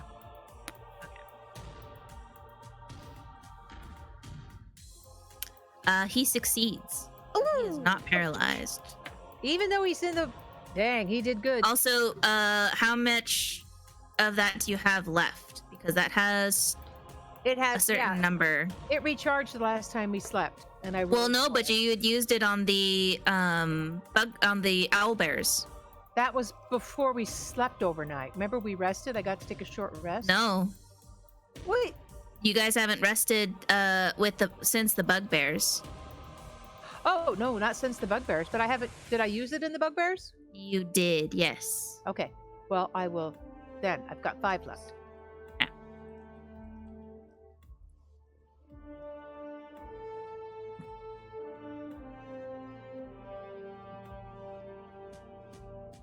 Darn thing. Because you had paralyzed one of the bugbears. Or, not bugbears, excuse me, the owl bears.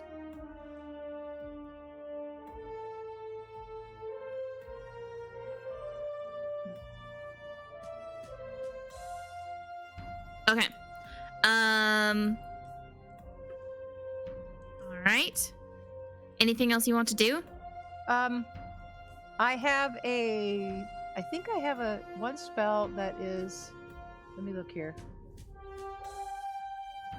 Nah, it's a reaction. So okay, never mind. Okay. Hellish Rebuke is a reaction. So that means, like, if I was surprised, I could do it. Or If you were what? attacked. If I'm attacked. So if anything attacks you, and lands a hit, then you can use that as a reaction to do damage to them. Okay. This guy is going to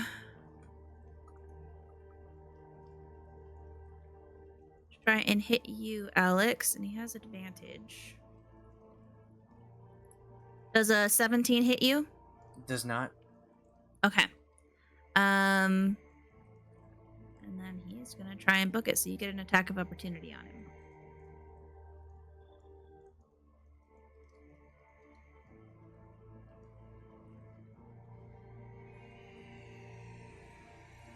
that hits. Go ahead and roll that damage. 12. I see. Okay. This ghoul is going to try and attack your stone golem. Does a 10 hit your golem? No, it doesn't. This no. ghoul is going to run up to get to here. He is going to try and attack you, Xerix. 21 hits. Yep. You take 7 slashing damage, and I need you to roll a Constitution saving throw. You have to beat a DC of 10. I beat it. You beat it! Barely. You feel yourself, you recognize this poison. You're just like, oh, I know what this is. I can handle it. Ayra's turn. Ayra is going to attack. This one.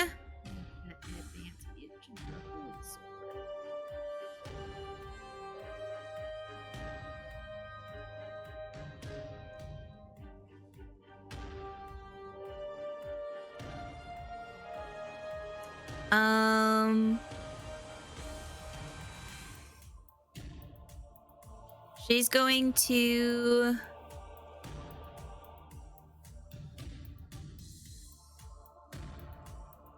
she's gonna do that. She's gonna just attack with her sword against this creature. Advantage. Okay, that hits. And she does 12.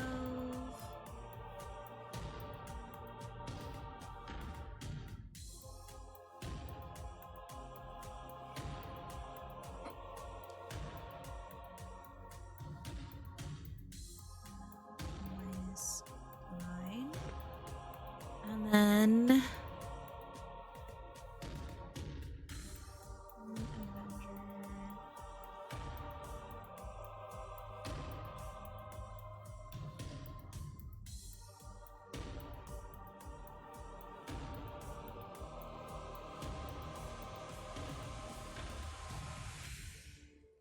okay. And then she's going to hit this one.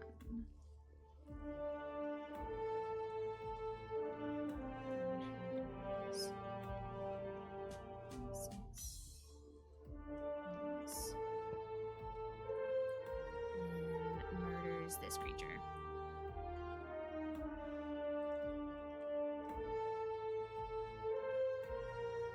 That is the end of her turn. This ghoul is gonna try and attack you, Bei-leigh.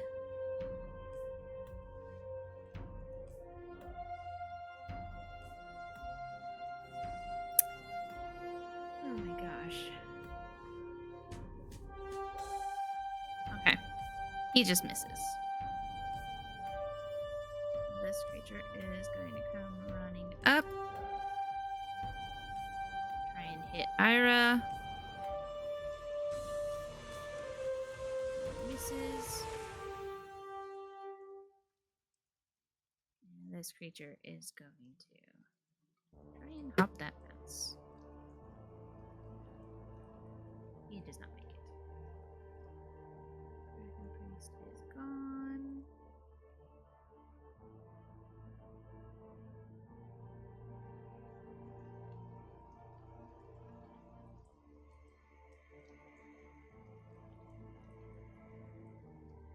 This ghoul is gonna try and attack Ayra.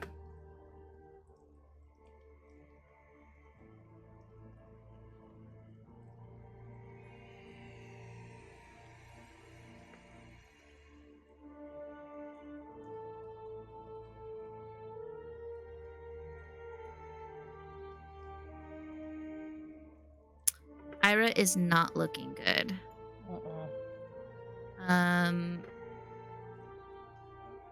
Shadow, Yeah. does a 12 hit you? Yes. A 12 hits? Yeah. Okay, you take 5 piercing damage from this ghoul. As we talk about who's not looking good, I'm standing, but I'm not looking great. And this one, Bei-leigh, is going to try and attack you. And I'm assuming an 11 doesn't hit you. Nope. Okay. This one's gonna try and hit Ayre. This is. This one's gonna try and hit you, Xerix. He's not actually caught because that was from the tentacles. Does a 23 hit? It does. Okay. You take 8 slashing.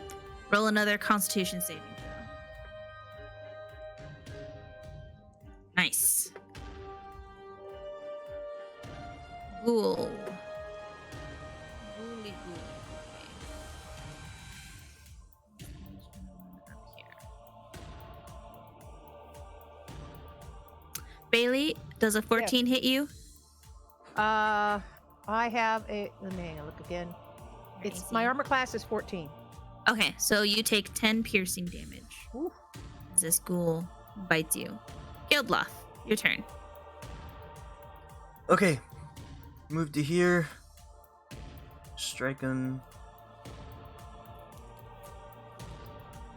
19 That hit. hit. That hits. Describe to me how you killed this creature. Just duck, dodge, and weaving, and go all Muhammad Ali on them.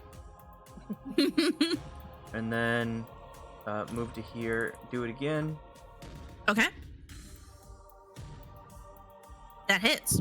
7 bludgeoning. Okay. Is it still up? It is, yes. Okay. I'll use a key point to strike once more for 8 more damage. He goes down. There we go.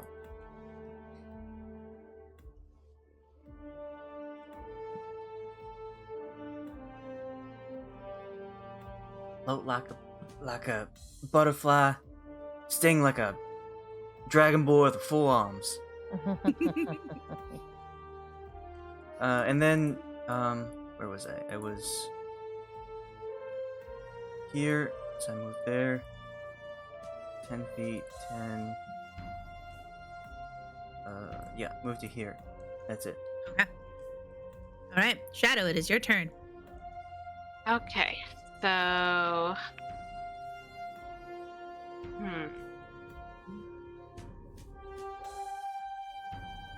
I think I want to try to stick to my current approach where I attack the little guys and.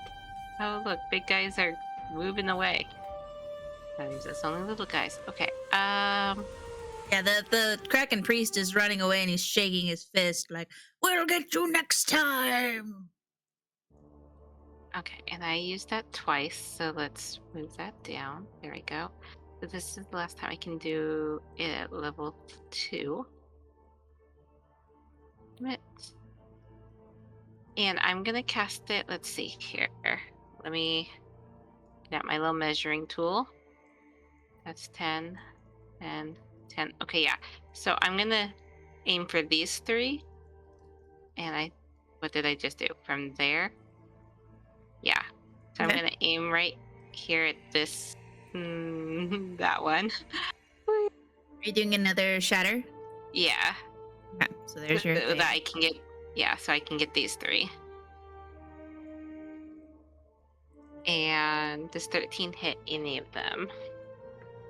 They gotta do a Constitution save. Let's see here. 1, 2, 3. So only one of them succeeds. Ironically, it's the one that had failed previously. So this one takes 13 damage. He is not looking good. I mean, he wasn't looking good to begin with because he was undead, but Yeah. and then this one only takes half. So how about 13? We're gonna do 6. Okay. He is also not looking good. all three of them are,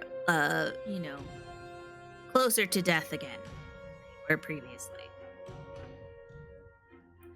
Anything else you'd like to do?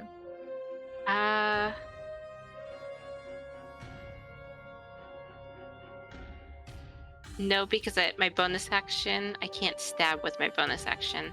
We went over that before, right? That I can't do 2 attacks, or I can only do 1 spell and then an attack. Because if I can stab, I totally want to stab the one in front of me. Or next to me. What gives you your bonus action? Bonus proficiencies, or? It's my race. What is that? Something over here. Where did I write that down? It's when I leveled up to level 6, I got a bonus action. Did I write it down on one of these things? Actually, I didn't write it down on there. Did I add it down here? Counter charm, font of inspiration, expertise, magical inspiration, jack of all trades, weapons, blade, bonus proficiency. Did you get extra attack on the 6th level? Yeah. That's if you take the attack action, you can attack again. But you took cast a spell act. Oh, okay. So, like, if I use the sword, then I could use the sword a second time. Right. Okay. I was Or like, if you use your bow, you can attack twice as well. Okay. Okay, nope, I'm good. And so now we're gonna go on to Mr. Stone. Okay. And Mr. Stone is going to... Does multi-attack have to go just to one person, or can he do multiple attack and attack one and then the other if they're both right next to him? If they're both next to him, he could attack both. So Okay. He could attack this one, and then he could attack this one. That go on twice? Okay, yeah. So he's gonna do, the 2 right here next to him. So He's first one gonna do hits. this one. Okay, we're gonna do this guy first. He does 16. And then this one. And then this one does not hit. Okay, so the first one is 16 and... Aw, 27 would have been amazing. Oh no, that's not 27. It's 19. I was like, wait, what? 27? 19. Anything else you'd like to do? Nope. We're gonna stay right here. Okay. This one is gone.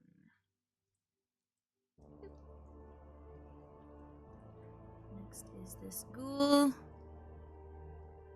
This ghoul. Your elemental gets an attack of opportunity as this one breaks away from the fight. Okay, he's just going to do the 1 slam.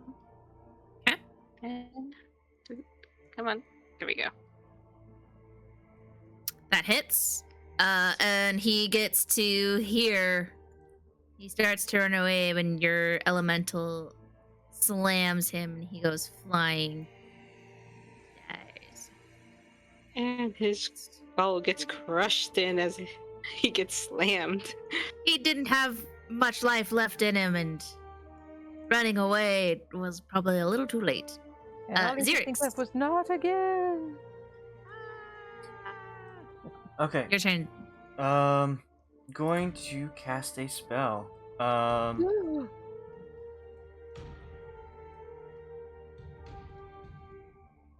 Going to cast Arms of Hadar, and Okay.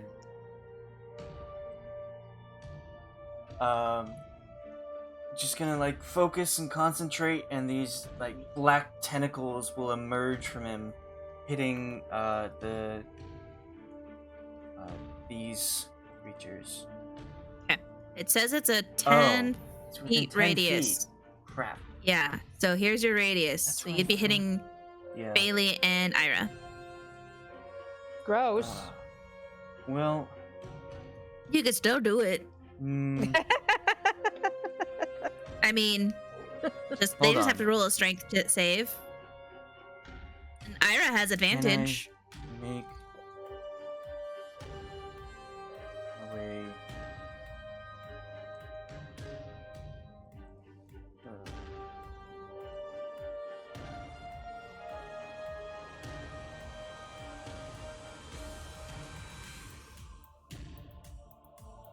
I...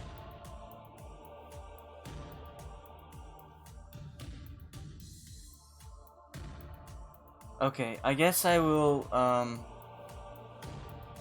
disengage as a bonus action. Okay. And move to here.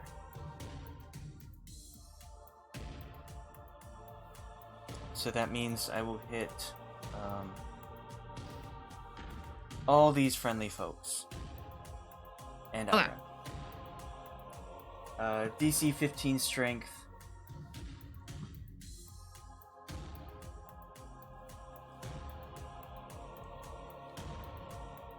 As like these black tendrils will explode from me. And So we'll do ghouls.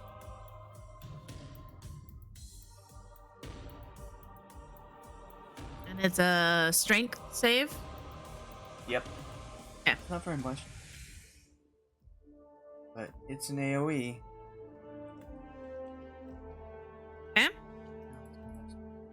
First one succeeds. Second one fails.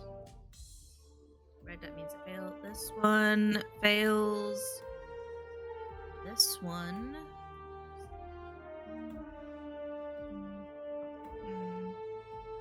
On a fail, they can't take their reaction until the next turn. And then on a success, they take half damage, but no other effect. And then Ayre. Ayre has advantage on this. Ayre got an 18, so she succeeds.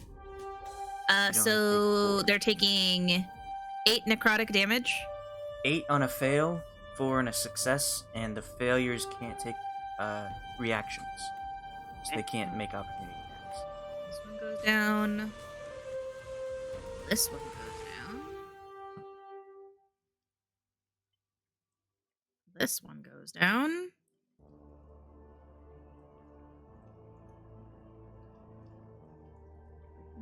This one takes 8.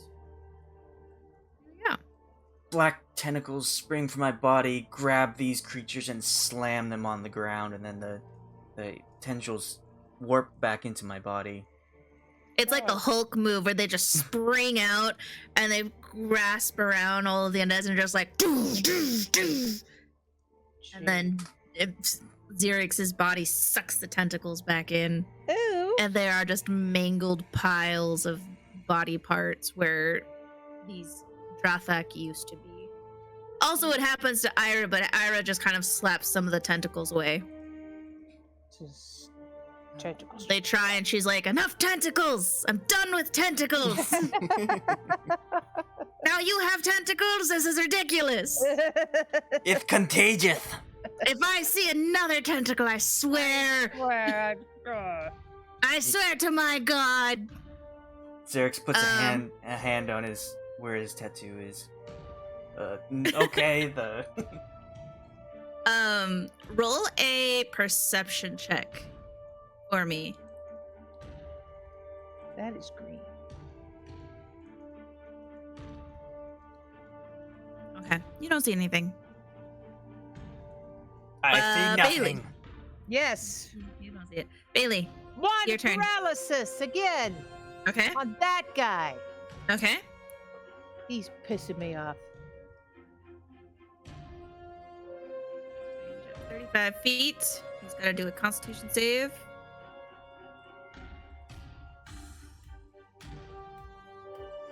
He rolled a 20, not natural.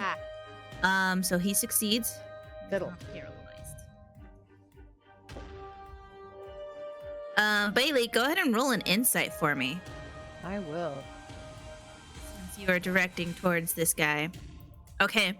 As you pointed your wand towards that cultist over here, he slapped away the blast from your wand. But you see that he isn't even looking at you. He is looking at the area of Ayre and Xerix as he's walking backwards. Can't be good. And Oh. you get the sense that he is almost like he's studying them. Like he doesn't seem angry. You can't read any emotion on him outside of curiosity. Okay, so I don't see imminent danger. Like he's not aiming for them, but He's not aiming at them because he's walking, like he's trying to run away. yeah. But you see that he has a look of curiosity on his face. Interesting. As he's looking in this area of Ayre and Xerix. Okay. Anything else you're doing?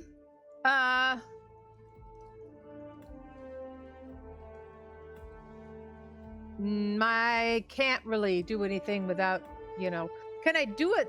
What do I hear Xerix always doing? I'm gonna take a bonus action to disengage.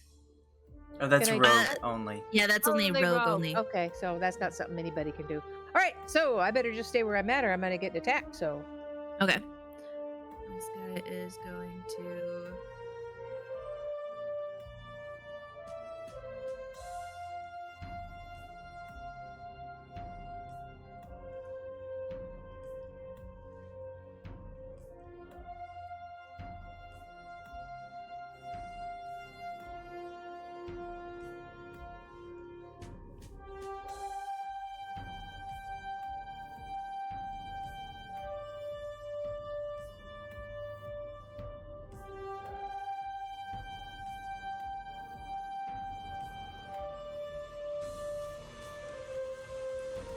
Bigger than that.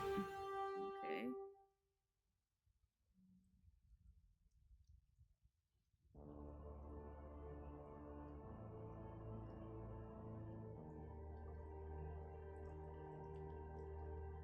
Still only 10?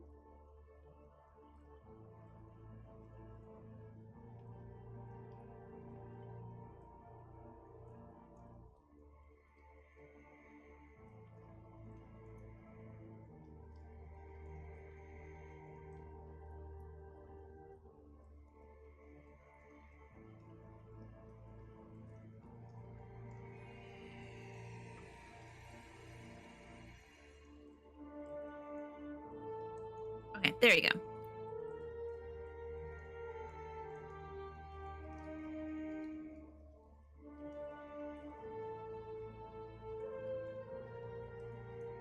Alright. This guy.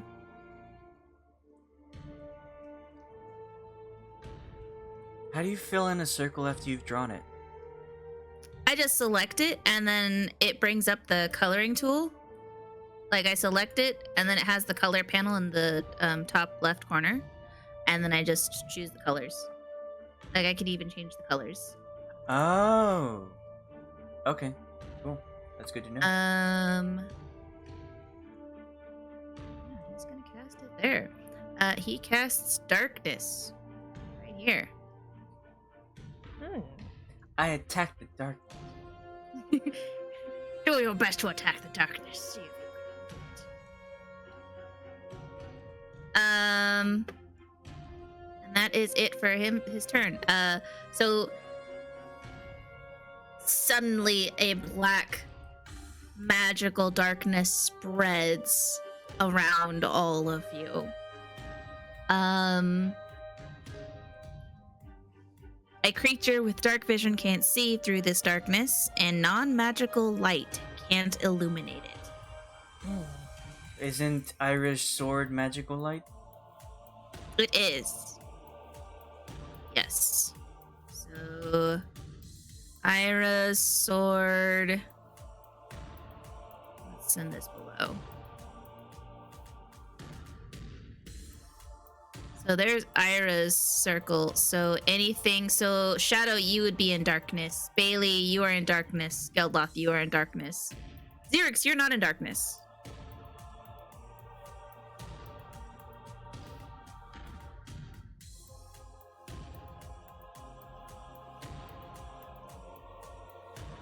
Ayre doesn't really need to use the pendant because her sword's already shining. Yeah, her sword's already glowing.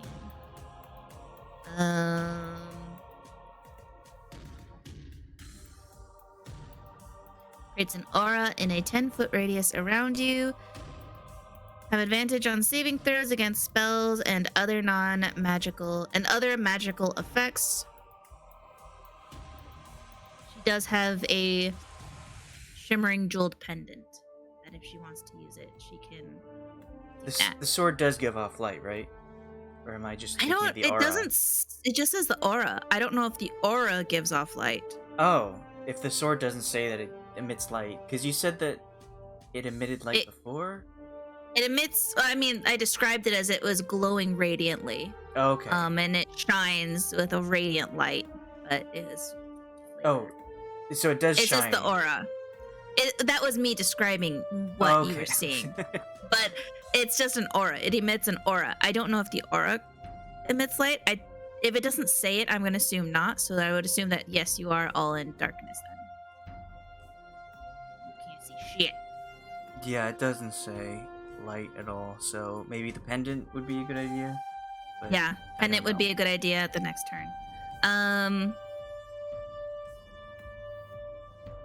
La la la la la la la la la.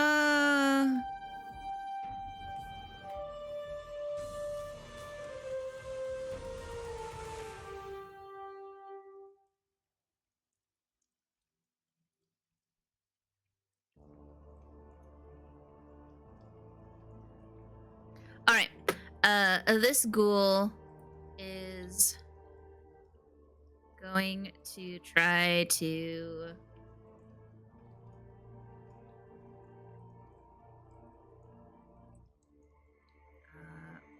let's see.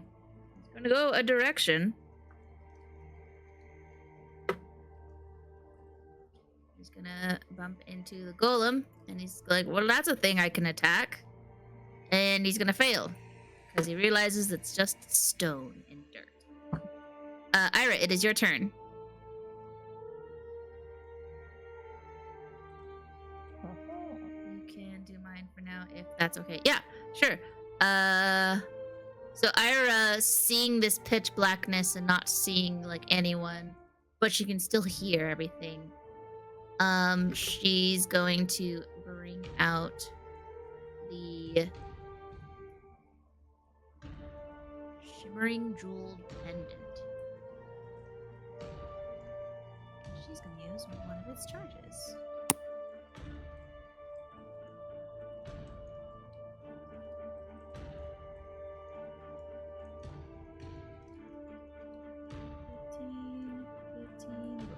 One.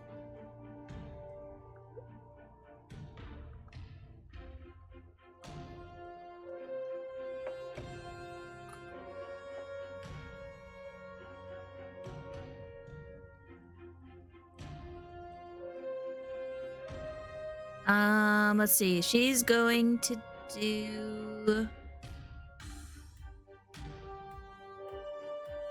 one that is just the flashlight.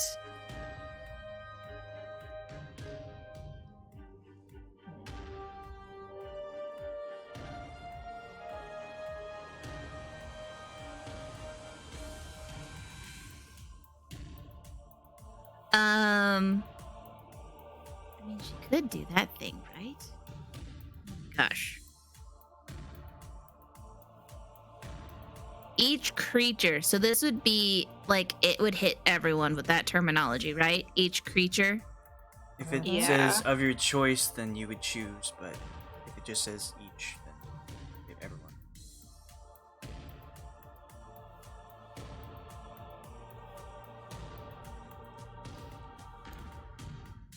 You know what? I don't use this very often. It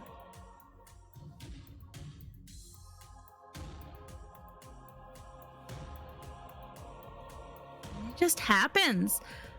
So let me put on her other aura of 30 feet. Dang, that's 30 feet?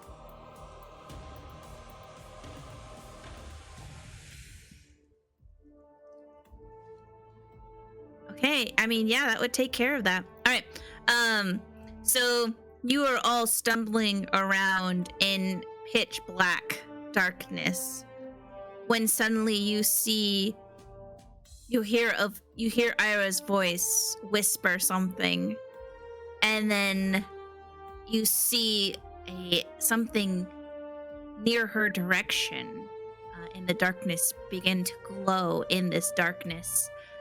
And it gets brighter and brighter, and the darkness gets smaller and smaller until the entire area flashes in a blinding light. You all need to make Constitution saving throws.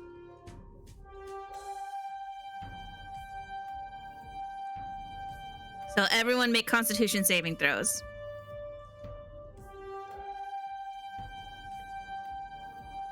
As well as all of these ghouls.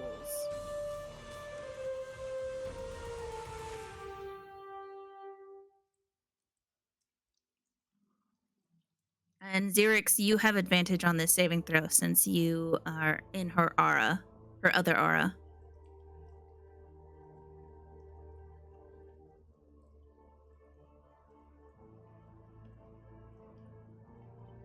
All right. The Constitution saving that you have to beat 10 is 15. So anyone that got higher than a 15 or higher, you are not blinded. So 15 or higher. Yeah, everyone that got 15 or higher, you are not blinded. Everything that is below 15, you are blinded. Just barely. This Except you didn't ghoul... roll with advantage yet. It's fine. This one is fine. This one is blinded. This one is blinded. Blinded.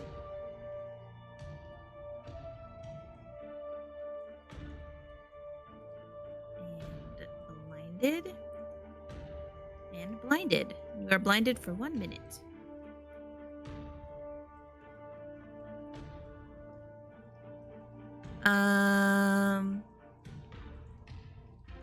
The second one is Geldloth. Can I just have closed my eyes a little since I activated it? Ayre is fine. She doesn't, because I don't think it affects her. Let's see here.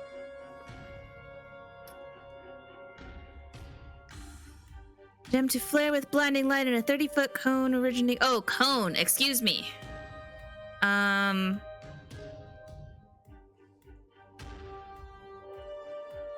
must make a saving throw as if it's struck by the beam. Oh, no, that's the attack part.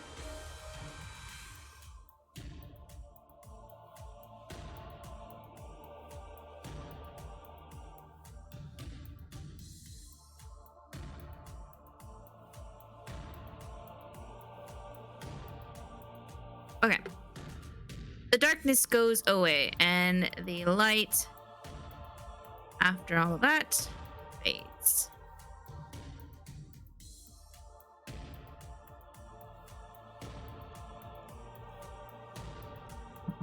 Okay. And then that was her action. Bonus action, Ayre.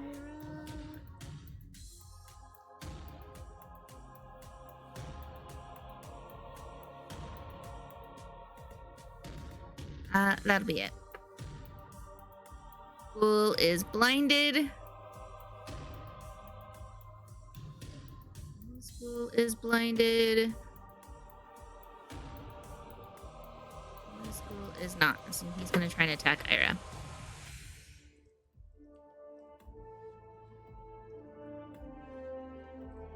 And he misses.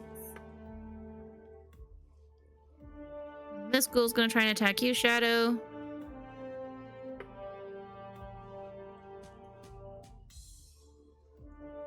Does an 18 hit, Shadow? Yeah. Yes, Okay. it does. So you take 8 slashing, and I need you to roll a Constitution saving throw. Okay. Let me. Faster. Sorry, it's going slow.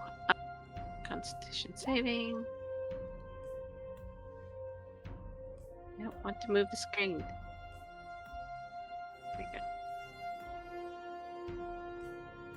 Boy. Okay. You feel yourself start to freeze up, but you recognize it and you're quickly able to shake it off. You are not paralyzed. That's good. Blinded. This was blinded. Geldloth.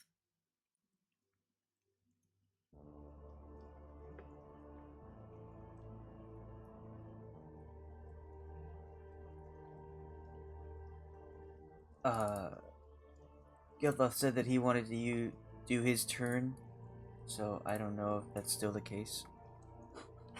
Oh, was that him? Oh, I didn't recognize. They were on, yay! I knew Ayre was on. I didn't realize Geldloth had gotten on too. They're I on the don't same see- computer. Oh, I see. Save us. Okay, he wants to do his turn. Okay. Hit things. Take out those blinded zombies.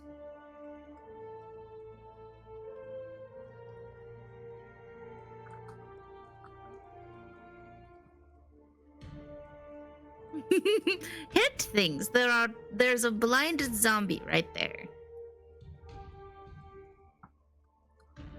Attack everything.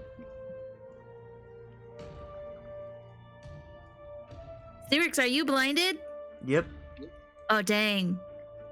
You can try and shake it off too. Let me double check this.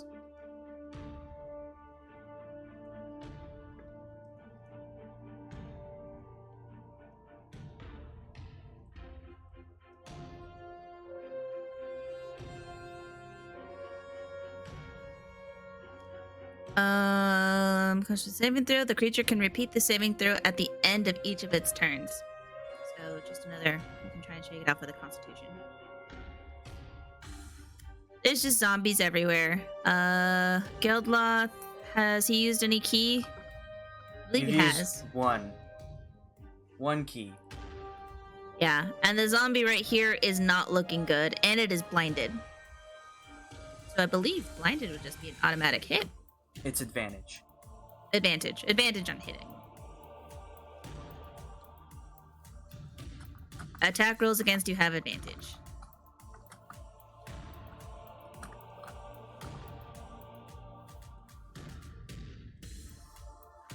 There were 24 zombies, and now there's only 7. So, you know.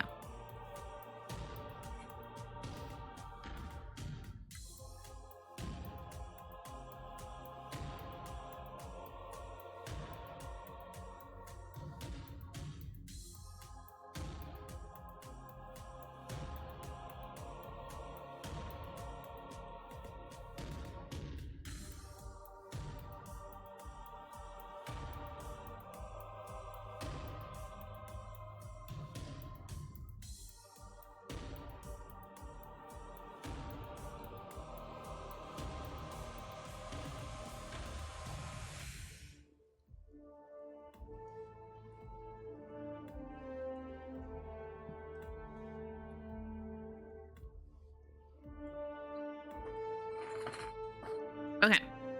And I'm assuming on this one right here, that hits. Oh, no, wait. No, that doesn't hit.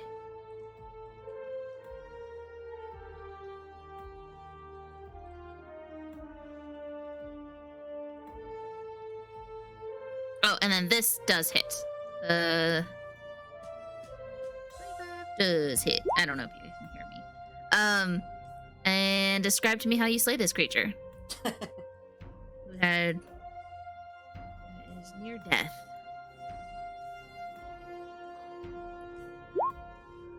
Okay, they can hear me. Punched it dead. Good job. Anything else you'd like to do?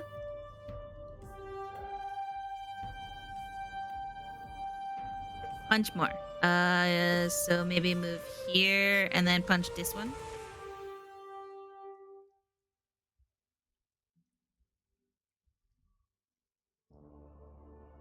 That hits.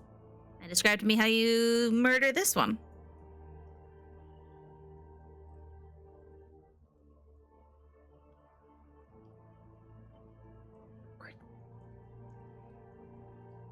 I punched it too.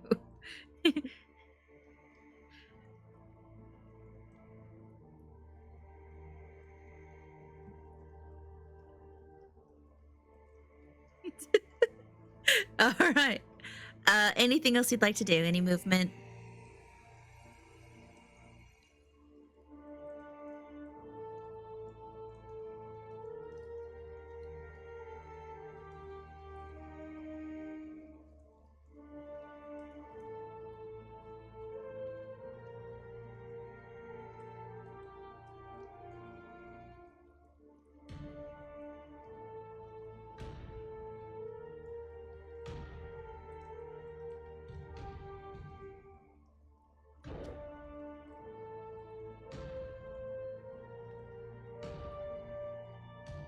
This thing here is a friendly. That's, well, Shadow's element. Yes, he's my elemental that I conjured. And he's friendly as long as I have concentration on him. I had an elemental. I named him Watson. Okay. Shadow, it is your turn. Okay. Well, we're looking a lot better. Guys, we're so scared. Well, I have right to be. I'm down to 7 health. But I'm gonna go ahead and I'm just gonna stab. Okay. Since I don't feel like my spells are quite as needed anymore. I'm gonna stab this guy right here, right in front of me. Okay. Describe to me how you murder this one. I stab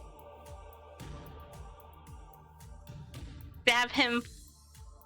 Because it's a rapier. I was gonna say I chop off his head, but the rapier is not a chopping sword. I stab him through the heart. Nice. Take that. And he, You thought you could come for us. you hear him gurgle like, and as he falls to the ground. And since he's within distance, can I stab at this guy too? He's within distance, right? Then yeah, I'm gonna use my second attack and I'm That gonna hits. stab him. And you stab this one, and he goes down as well. Yay! Got like a little. Take him back. You got a. You thought you could bite me. You're not getting me today. I did bite you. Anything else you'd like to do? Okay. Xerix. Wait, Mr. Stone wants to smash Okay. this Go ahead, Mr. dude right here. Yeah, he's going to. Where are we? Okay, he's going to slam. That hits. Are you gonna do a multi-attack? What's his moving distance? 30. Let's see here. If we can move. 15. Yep, we will move him down here. And multi-attack. We will stab. Oh, I don't want the cog. Or not. We will hit. That hits. Hulk smash. Xerix, it is your turn. Okay. Stab things. Green flame blade. All the fun stuff. Okay, I need you to roll a d4 for me. Okay. So 1, 2, 3, 4. That's your location. So you rolled a 2. All right, so you're hitting this guy. Yeah. When I went blind, I knew that there was something in front of me, so I was stabbing there, regardless of if there was a creature there or not. So 20 to hit. For 7, then You stab this thing, that, and it. then that. You can feel on your blade, when you stab it, you can feel it shudder, and then go limp. Keep stabbing. Okay. Die, die, die! You can feel that its awake kind of starts to lean on you, and you just keep shanking it, and then you finish, and it just slides down onto the ground, and you just hear a and you are no longer blinded. Huzzah. Okay, Bei-leigh. Okay, Eldritch. So this guy is still standing, and this guy down here is still standing, correct? Yes. Okay. I am going to Eldritch Blast on that guy. I get 2 at this level, so. Okay. Oh, sorry. I gotta go to the other thing. We put it here. Here we go. So the first one doesn't hit, but the second one does. Mhm. So go ahead and roll damage for the second one. Nice. Okay.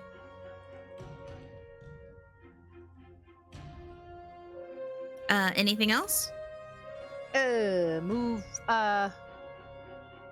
in here. I'll move Okay. there. Behind the hip. All right. This guy.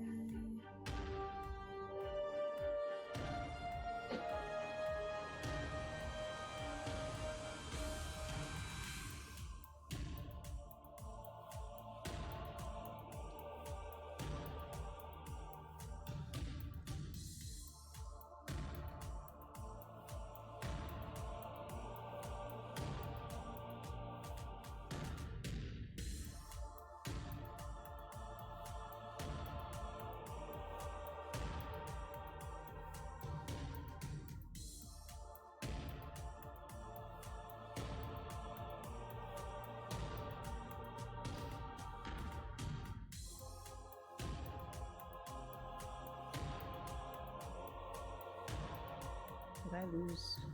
Eh, connection? Okay, Oh, we'll sorry. leave him. Okay.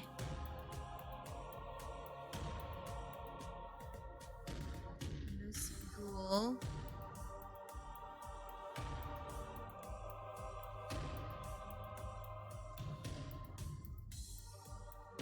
He is going to try and attack you, Shadow. Does a 16 hit? Yes. You take 7 slashing damage. Are you still standing? Barely. I have Okay. 1 health. Can you roll a Constitution saving throw for me? You have to beat a DC of 10. Wait. We can do this. Wrong. Sheet. Constitution. Did I do it? Nice. Yes. You did it. And that is it for him. Ayre, it is your turn. Ayre. I don't know if Ayre, if you're able to play for yourself yet.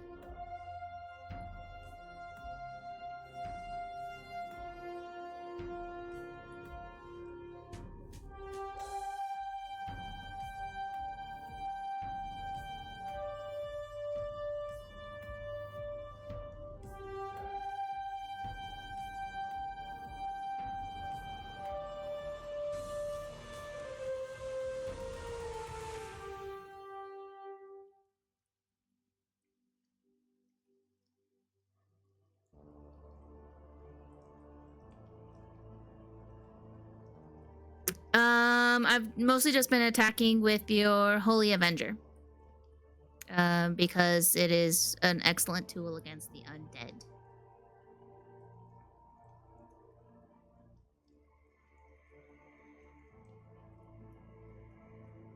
Okay.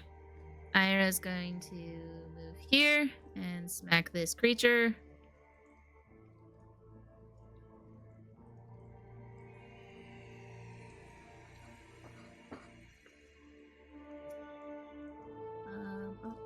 She shouldn't have advantage on, but that's fine. I guess she would probably move here to get that advantage. That's what we'll do. Yeah. Yeah. And she obliterates this creature, striking it down with her Holy Avenger.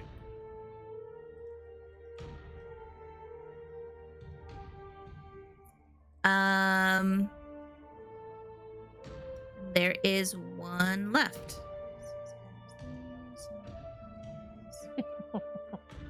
Capture him for questioning. Capture the zombie for questioning. Yeah. So that was 10. So then here 15, 25. Then she would move the rest of her to be here. Let's say here, so it has advantage for Xerix. This ghoul is going to try and not be blind.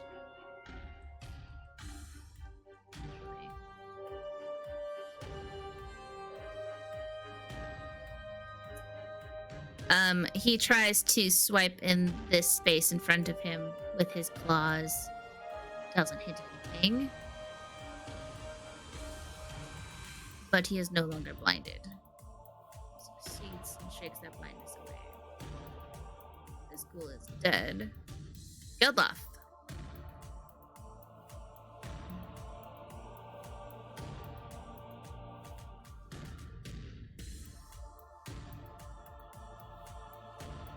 Punch things!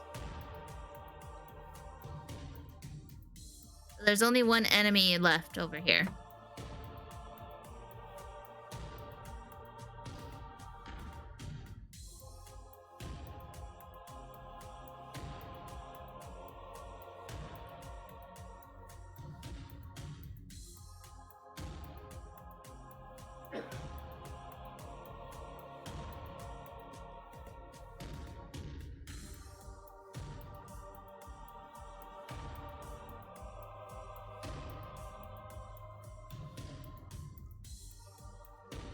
Hey, this thing gets obliterated with those two unarmed strikes.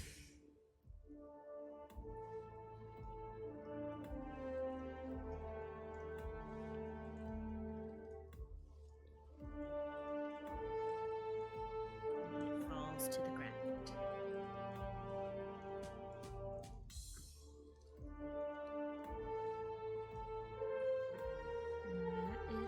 Well, Or combat. Let's take a 15-minute break here, if that works for everyone. Yeah, I know Shadow, you might have to go. I'm not feeling too tired, so I'll stay up a little bit longer. Okay. Not too long. All right. And anyone who wants to search any of the 24 zombie bodies, I'll do that. go ahead and roll an investigation. I will. I think I'll pass on searching the zombie bodies. Oh, sorry, intimidation. They're I not wanna- responding. I want to search the cultist body. Okay. Yeah, I'll search the cultist body. Here's my investigation. Bei-leigh's not smart enough to think about searching the cultists. Investigation. Where are we? And there we go. Okay. And then we will take a 15-minute break.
Ayre, Geldloth, between the three of you, you are able to find.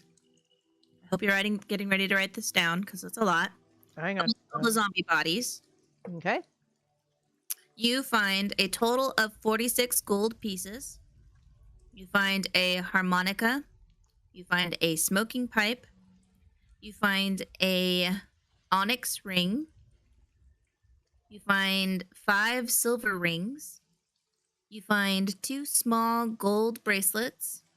You find a gold locket with a painted picture inside. You find 5 books of prayers that are dusty and covered in dirt. You find a sketchbook with talented drawings of nature and scenes of a soldier's life. There are still empty pages in the sketchbook. Aww. Shadow and Xerix, both of you are searching the priest body. And together, you find 10 gold pieces, 1 platinum piece. You find a brass ring, a tooth from an unknown beast. It seems to be freshly pulled as it still has a little bit of blood. What did you say after platinum? You said 10 gold, 1 platinum. You said tooth, but before that you said 10 gold, 1 platinum, a brass ring. brass ring. Okay. Yeah. The tooth. You Yeah. find a note that appears to be written in a draconian language. Dragon language. Okay. And I need you both, when you see this note, I need you both to roll a perception check. Or, perception check. I speak Draconic. You speak Draconic? Yep. Okay.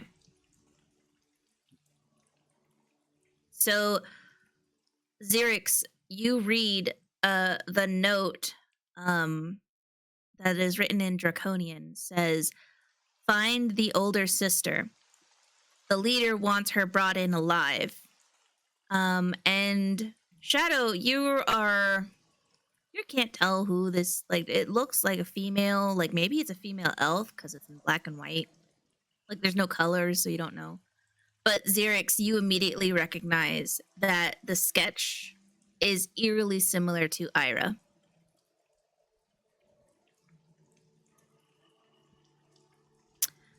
And Xerix, in the same pocket where you found this note, you find a glass bottle that appears to have some sort of moving cloud in it. Is this similar to the ones I found before? It's not something from the drug den. It's not something you have seen. It's not like the drug. It appears to, it almost looks like a cloud that is trapped in a bottle. Okay. And you also find a blue sapphire gem. But you get the feeling that this isn't just a normal sapphire gem. Is the cloud potion, I have a potion with a green cloud in it. Is it similar to what it is? It's similar, but this cloud is very light. I'll let you roll a, I mean, if you want, you can roll an arcana on either the gem or the potion. I'll do the gem. Okay. You can tell that this gem is some sort of magical thing, but you'll need more time to study. You're not too sure on what I'll it is. do perception on the potion since he did Okay. it on the gem.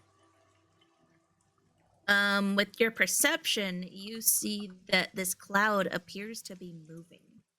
Not in a natural way, but almost like there is something inside the bottle blowing it around. Interesting.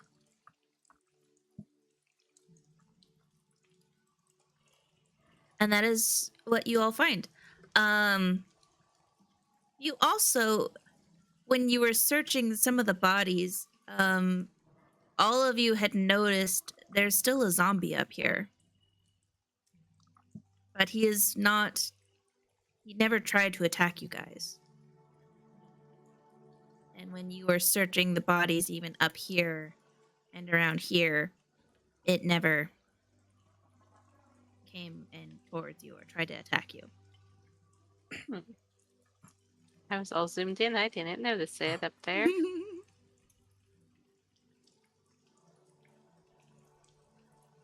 Geldloth wants to go talk to the zombie. Okay. Go How up much? there. How much gold was total? I think there was Um, 46 plus another amount. 46 from the zombies and 10 from us, right? Yeah. And And from then the one priest, platinum from us.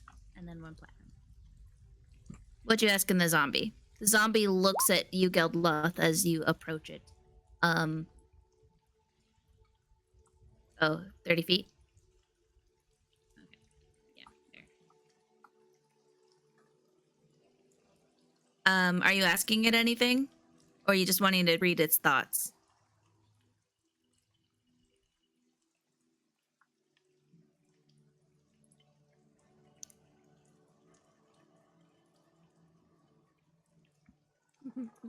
Hey buddy, how you doing? He looks at you and I'm assuming he can respond telepathically, if that's how that works.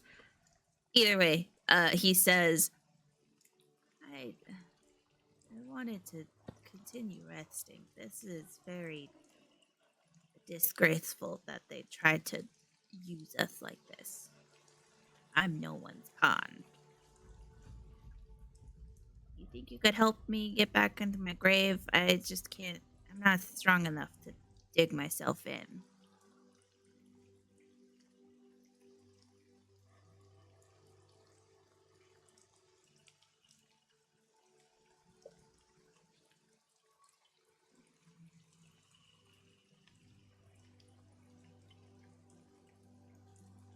All right, cool. Thank you.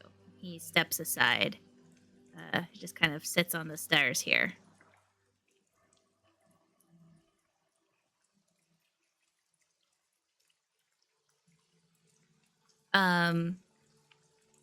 Okay, it'll be a strength check. You got to beat a DC of 13 to dig out that hole.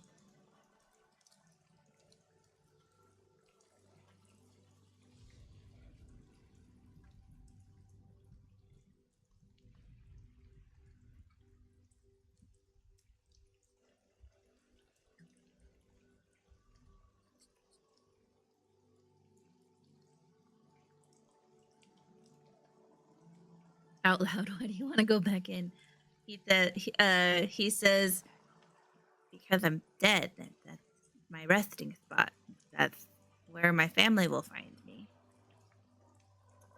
They come and visit, and so it's best if there's a thing here for them to say hello to.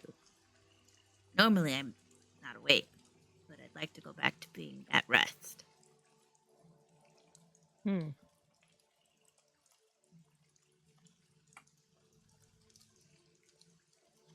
Well, I just was gonna wait. Well, once you pile the dirt on top of me, I was just gonna. I'm sure I'll eventually die, right? I don't know how this magic worked, but at least I'll be in the ground.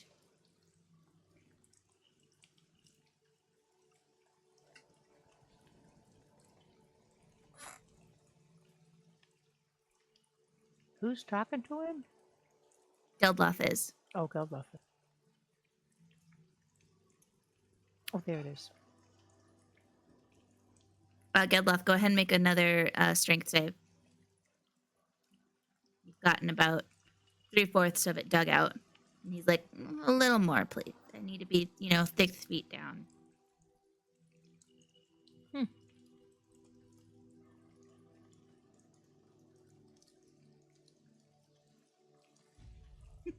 You could just pull up a chair next to it. Then you could talk to them when they show up. It totally wouldn't be creepy. Be He's fun. like, that's a good idea, but I don't see any chairs here. I mean, there's these stairs, but this isn't my spot. My family paid a lot of money for this spot, and I don't want their money to go to waste.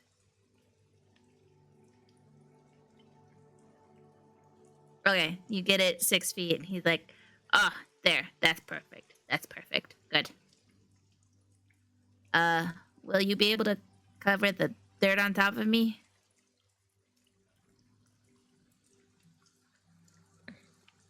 He hops in.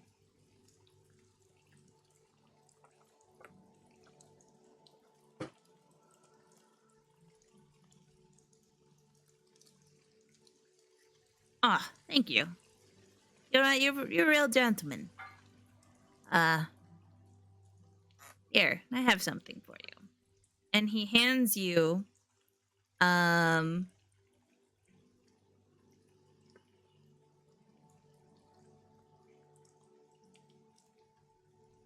see if I have it here.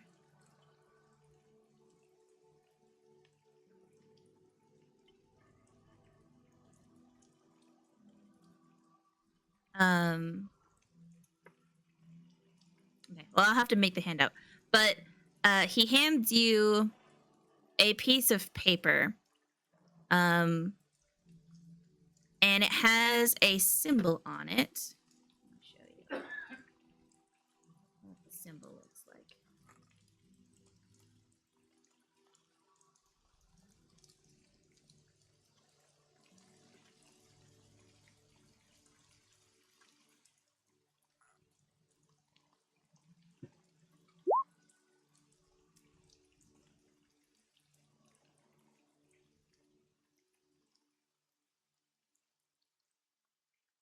This is what the symbol looks like, if you can see that.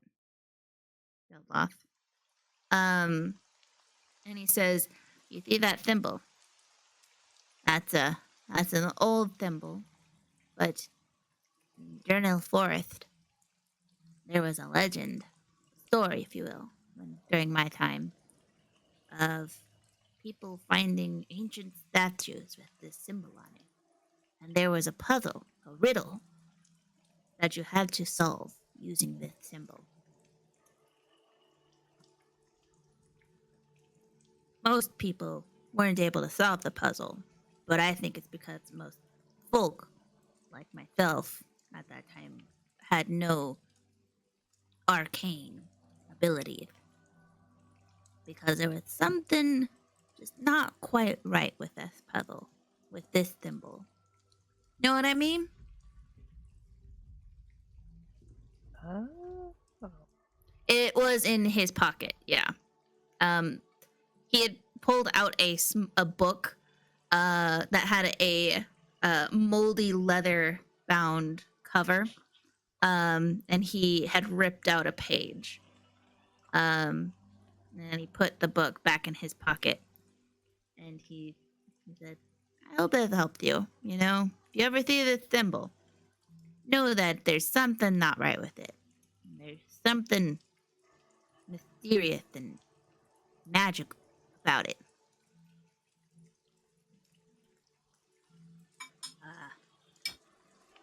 But anyway, thank you for your help. Oh, also, and he flips a coin in your direction, and it is a platinum piece. He says, a tip for, helping me out and bearing me.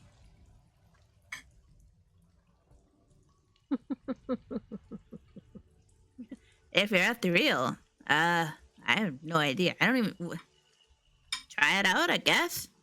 That can't hurt. That sounds magical and mysterious. And he gets all cozy in his spot.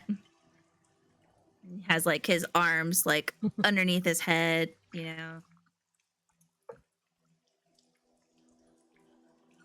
Be as real as you want to be.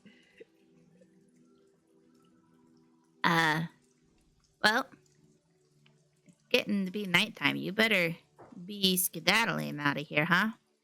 Oh, but cover me up first, okay?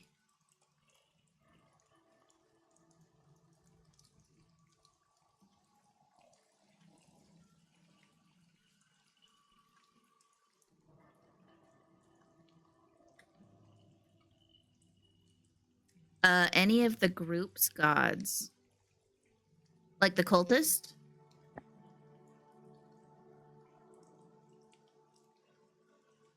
Oh. Oh, like what's in the afterlife? Like, oh, I don't think I've met any god. Um, honestly, it just was darkness. I remember there was a light, but then it stopped. Granted, my god was Talos, but and my faith was that Talos would come and bring us up and to the sea to sail on the boat with him for eternity. But he never came, and so I just laid in the ground. Maybe I should find a new god. I am open to it. Sorry, I haven't really met any other gods.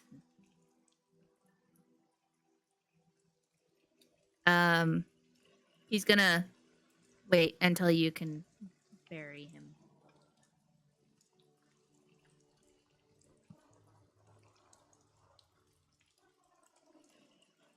Berries. And you begin to throw the dirt onto him, and you make out just his face as you begin to cover his body. He has a contentedness of, I did the right thing. Didn't attack innocent people. And you finally cover him up.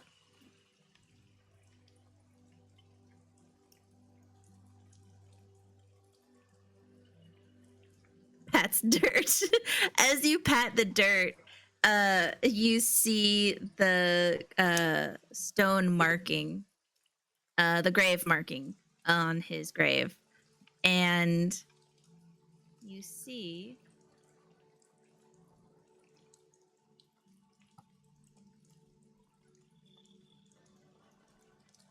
that his name was Terry MacOglar.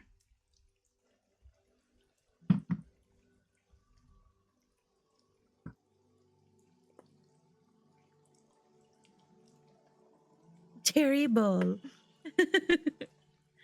Terrible. Terrible zombie. But with that, after that ordeal,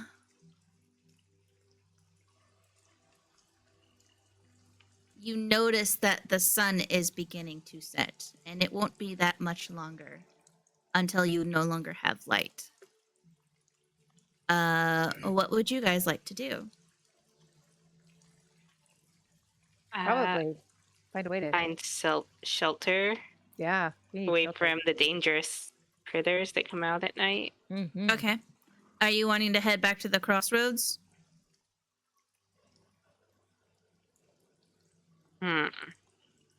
Xerix would like to bury his wineskin. Okay. You bury your wineskin. At one of the grave sites. Yeah. I mean, most of them are unoccupied now. Oh man. There's a few that are occupied over here. Okay, I'll go over there then and do that. Okay. Like this one. He's still in there.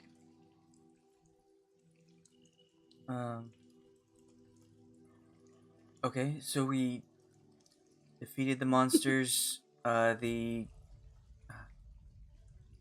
gonna quickly go up here and like look at where the priest people might have gone, because 2 of them got away. Okay. As you go up here, you see that there is a massive stone mausoleum. And there is a path that is headed this way. But you see that there are trees blocking the path. Almost like they built a wall so that you couldn't follow them. That was fast. They probably people, used tentacles or something. Some people could take them advice to build walls fast. Do you have to pay for that DLC? Yeah, it's a literal paywall. Do you have 1,000 platinum? If you have 1,000 platinum, you can take that path. The trees magically float up. Okay, that's all I want to do. Okay. I'll head back. Okay. You guys head back to the crossroads where you had murdered that innocent family of owlbears just trying to survive and feed their little baby owlbears. No guilt. And you remember the sign that this had pointed to. Oh, what was it? Blackwell? Blackstone? And White Rock? Yeah. So it was. Forest. You guys were headed to the direction of Blackstone. Up north, the northern path, it takes you to White Rock. The southern path takes you to Durnell Forest. And the western path takes you to Caer Callidere. But you are closer to the Durnell Forest if you take the Durnell Forest path. Yes. Do that. Okay. Unless somebody else would like to do it. Nope, I'm good. Nope, I'm good. We can go Some that people way. are injured, though. Don't we have some Yeah, injured people? yeah, I only have 1 health, but The I'm not going forest to be is moving a good very place to fast. rest. Okay. Do we have Yep. any healers that can heal you, or? After backtracking back to the crossroads and taking the path towards the forest, you eventually arrive to the forest edge right as the sun begins to set. You see 3 individuals huddled around a fire and a large wooden gate blocking the entrance to the woods. You roll a perception check unless you want to approach these 3 individuals.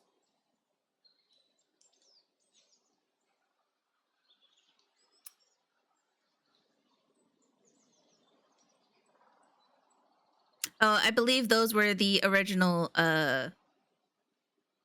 little tartans that Ayre had bought you all to try and blend into Caer Callidere. I'll just go ahead and delete those. There you go. All right.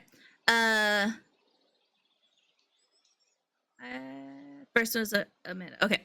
So Geldloth and Xerix, you 3 recognize these 3 individuals as the travelers or the other fellow adventurers that was in the Shatty Shea pub. You are pretty sure, Xerix, you remember that it was Dee, who was one of Ayre and Shadow's known friends, Esmeralda, and Carl. And what are they doing? They are sitting around a campfire. Something sinister. Something sinister. Don't trust them. Murder them all. Something sinister this way comes. Or not something, just standing there. He looks more like Wendy. Like Wendy's? I guess I'll point it out to everyone else, questioning if we should join them for camp or if we should make our own. Maybe we can join them. I think safety in numbers, right? Unless those numbers are zombies. Geldloth wants to sneak up and hear them. Okay. Geldloth, if you guys are about 90 feet away, I would say. So you saw the three individuals, but you couldn't quite all make out their faces without concentrating. And then there's the campfire. 24. All right, Geldloth, you are able to get really close to them to listen in. And you hear them talking about just they're not drinking, but they're kind of just trading different tales and having different memories of fights and such. And they're talking about wondering when you just hear them like, I wonder when the other guards are coming. It would be good to go back into town. I hope we're not here too long.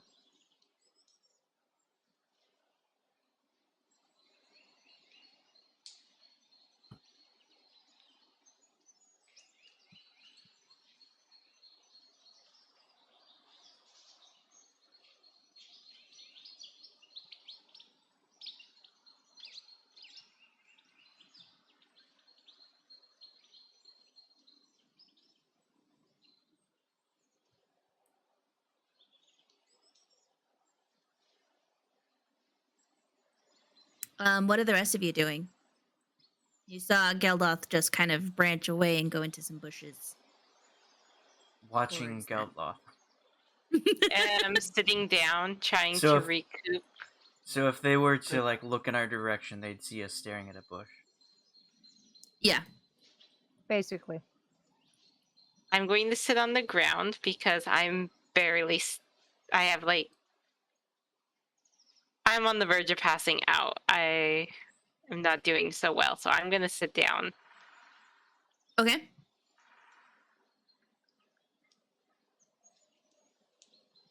So yeah, just waiting for Geldloth's report. Okay. Geldloth, you coming back to the group?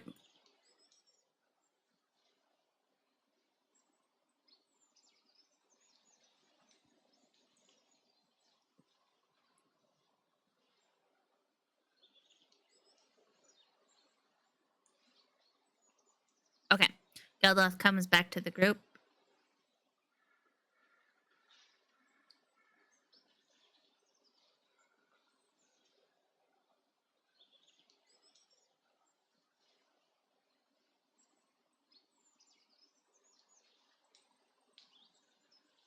All right. And he just tells you guys they seem fine. Okay. So maybe we just move forward and say, hello, hello. All right. Yeah, well, it's the sound effect that I have. Here, you don't like it? I'll give you this. There. Better? It's not nighttime yet. We're just getting close to night. Yeah. They're the sunsetting storm. Sunsetting birds.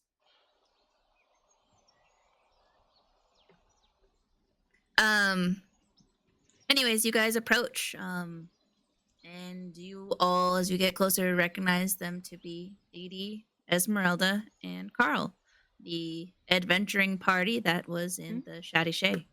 Okay. And they see you approach, and Dee says, "Oh, hello there! I wasn't expecting to see you so soon. Here, come, sit by our fire. You're welcome to join us."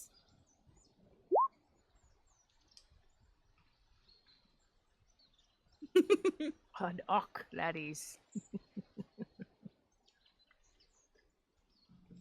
Oh, They're you guys. Ayre's friends. She should be talking to them. She's not really here. That's true. And he looks at you and is like, Oh, you guys look like, you look pretty worse for wear. Are you needing any help with, healing? Oh.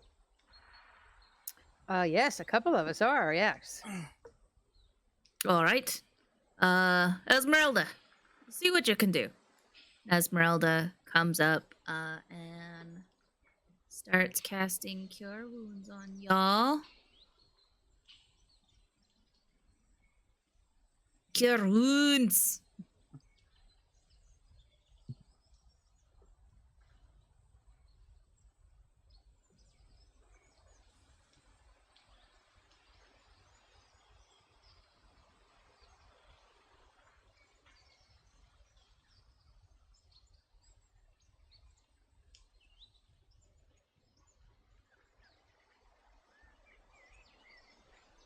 I don't know why I'm still saying Ayre, I need to be DM.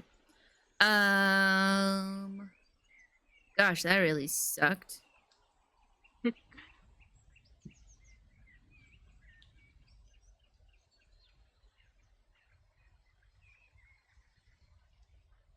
Counterspell. Yeah. Okay. So you guys get a total of 10 healing points. 10 healing. Oh, everybody? Yeah. Oh, okay. At least I'm trudge along a little better. I now have 11 health. I need a good night's sleep. And Judy says, well, you're welcome to camp with us, but there is the campgrounds if you're trying to get into the forest as well. It's not too far away. Campgrounds? I don't care where I go. Well, as long Alright. as it's safe. We're just looking for someplace safe. Hold on. I gotta say good night to Marcus. Did I? I closed the wrong window. I need my character sheet.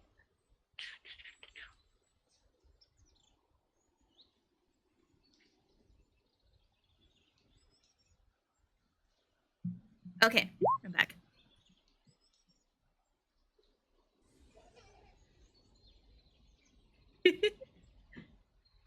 All right. Let's see. I want to camp with them. Can you type it? Oh, you counterspelled the healing?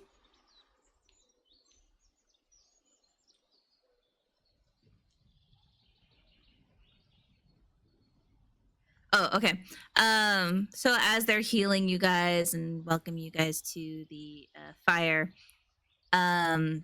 there's like some logs around the fire, and they have a tent set up if you wanted to camp here.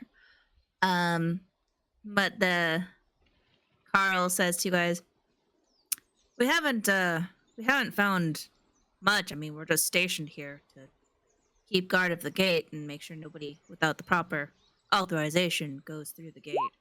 Ah. We've heard a lot of strange sounds though coming from the opposite side. Nothing close that's tried to attack the gate, mind you. There is another guard across on the opposite side, Akir, who's guarding that side. But she hasn't said anything about anything coming close to the gate. Just a lot of strange sounds, really.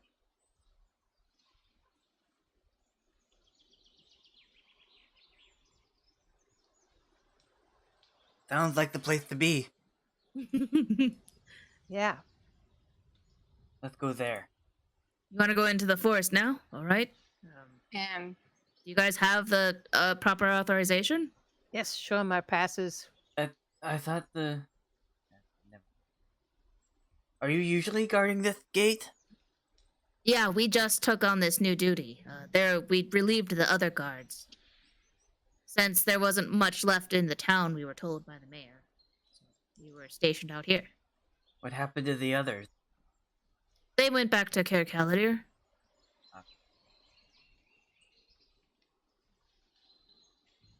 We'll be stationed here for, I believe, for a week. And then we get a break. Then I'd like eventually to come back here, or maybe stationed somewhere else. I'd like to insight check like everything they said. Like Okay, Seems very convenient. go ahead.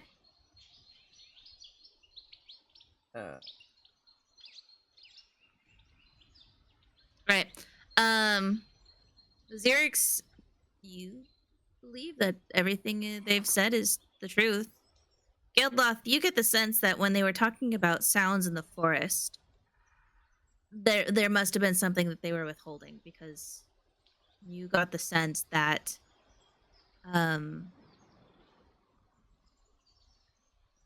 they were withholding something. They weren't being upfront about it. Oh, okay. The prayer of healing is for whoever needed it. I'm assuming that would probably be Shadow. Yes, Shadow and Ayre were the two that took the most damage. I think it hits everyone. The prayer of healing? Yeah, it's like a pick 6 So 8. creatures. So it's 18 yeah, nice.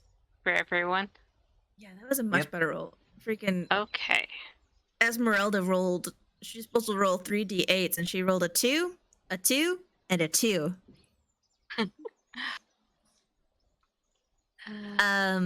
18. So they look at Bei-leigh. You showed your papers, and they're like, "All right, Mhm. this checks out." And they just mark a date on it. It's July 30th, and then they hand it back to you.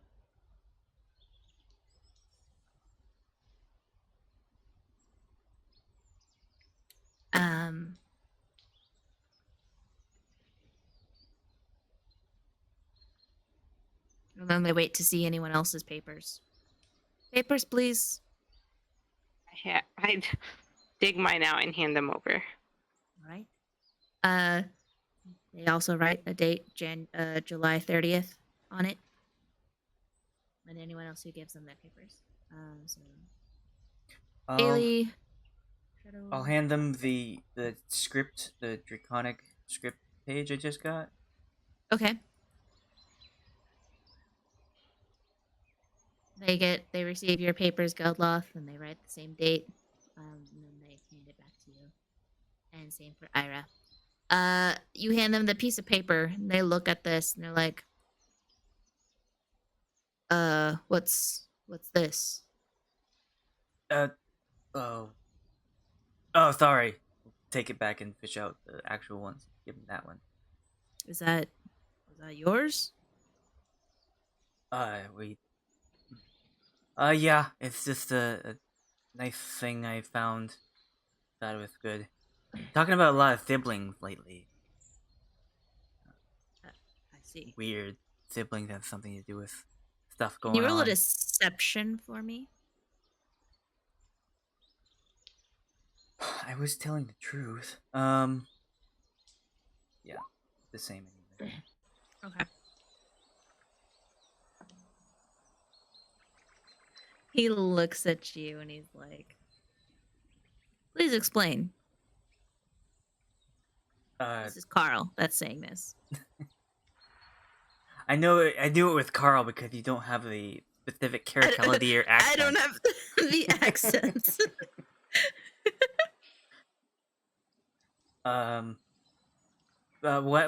What am I explaining? I didn't I give you the right paper this time? Did you?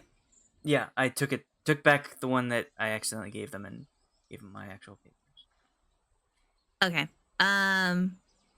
So he looks at this paper and he looks at you and he kind of like gives you a look. But he writes down the date and he hands it back. And he says, "So you just had that piece of paper on you, that other one?" Well, someone else had it and then I got it from them. So yes, I have it on me. Judging as how I gave it to you first, I had it on me before. I don't get a good feeling from that piece of paper. I recommend you get rid of it. It might be cursed. Oh, well, I guess we both share something now. We both touched the paper. Did, He arrows his eyes at you and just like, did that make us curse buddies? Curse brothers? I'm It had not to your do with brother.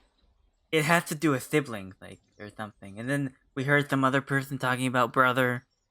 And I thought it was myself, but I'm not sure.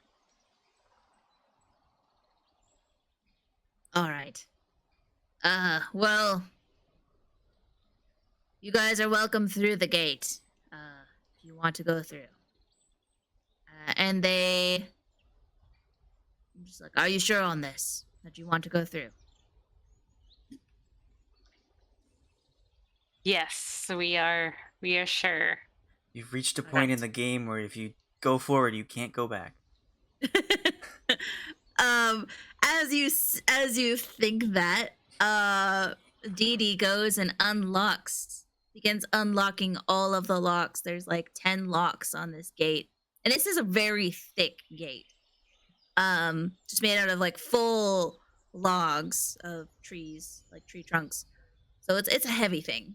And him and Carl begin to push it in to allow you guys to go through, enough space to go through. And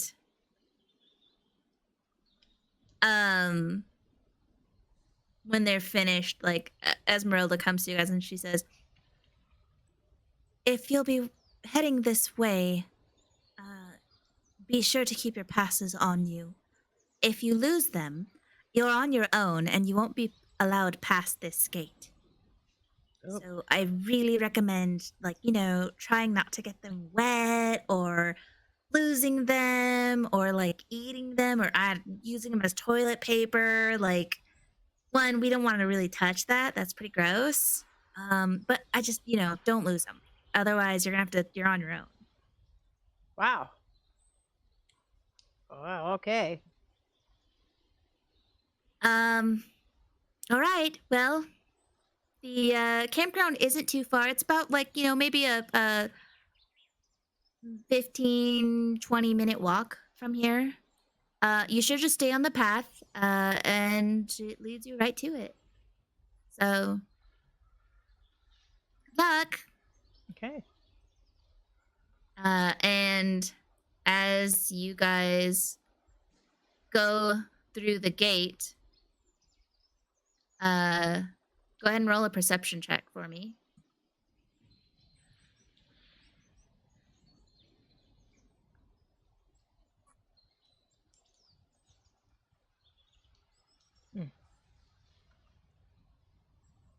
All right. Only Xerix sees this. But as you are looking at the ancient towering oak trees that are looming overhead of you, and you are beginning to walk along the path, Xerix, you get the sense that someone is looking at you. And you quickly look up, and you see high top in a large old tree, you see this woman. And she is just watching you, all of you pass by through the gate. Up in a tree? Mm-hmm.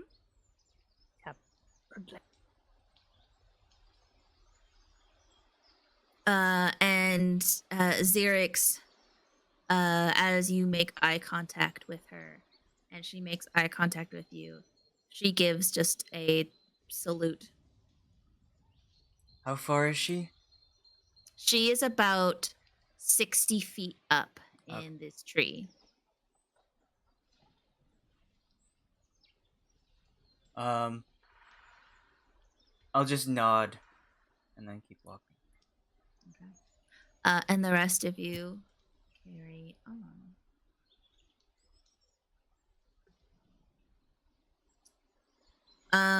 So ancient towering oak trees are looming overhead as the sun is setting further and further.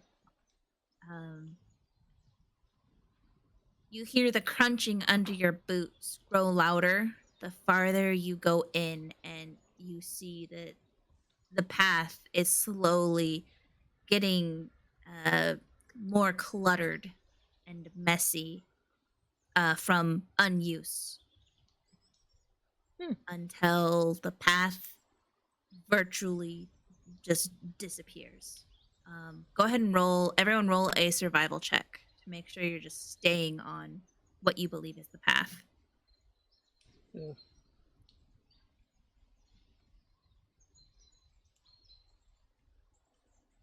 Oh. Nice. Okay, Xerix, Bei-leigh, Shadow, and Ayre. Geldloth, you're kind of like a new kind of climate, not too sure on where the path is. But everyone else, you find the path, and you quickly see like where the path leads, despite the debris that is camouflaging it. And after some time, you arrive here.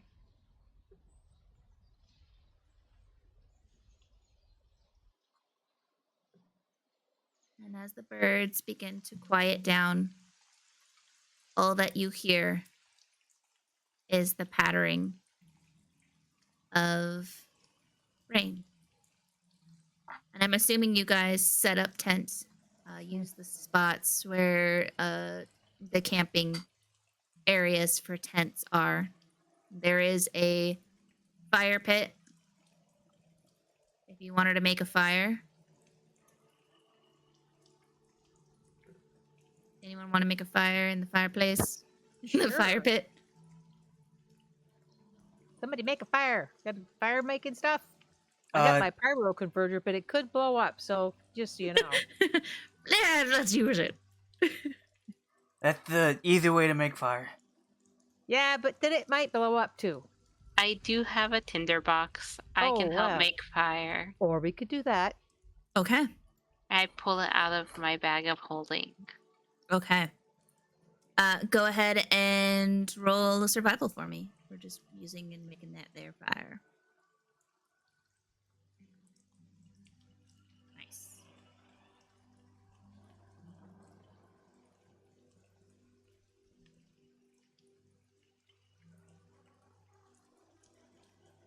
And you quickly, with a few strokes and making sure that you have nice dry fire starter underneath, you quickly start a nice, comforting, warm fire. And you guys can camp for the night. Yay! Sorry, I haven't been paying attention to the chat too much. She could just start the fire. Are you typing anything that I've said?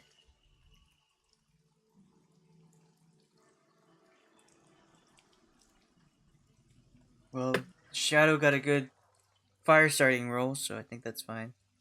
Yeah. Fire started. You guys can rest up. Do you guys have camping gear? Yes, I bought a tent. I bought, yeah. Awesome. And then we I have bought a tent and a bedroll and yeah. Some of this I Yeah. already had, but yeah, I bought all that. Okay. Protect.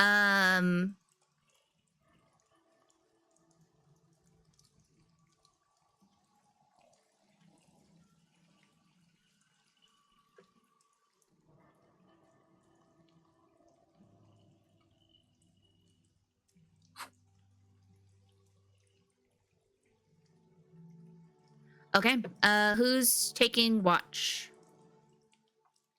I'll take the first watch. I need I think a full rest in order to recoup the rest of my health. So I'm still down half my health. You can take Or a watch about- while you rest. I can. Yeah. Okay, then I can help. I can. I'll I'll take a do watch. one of them.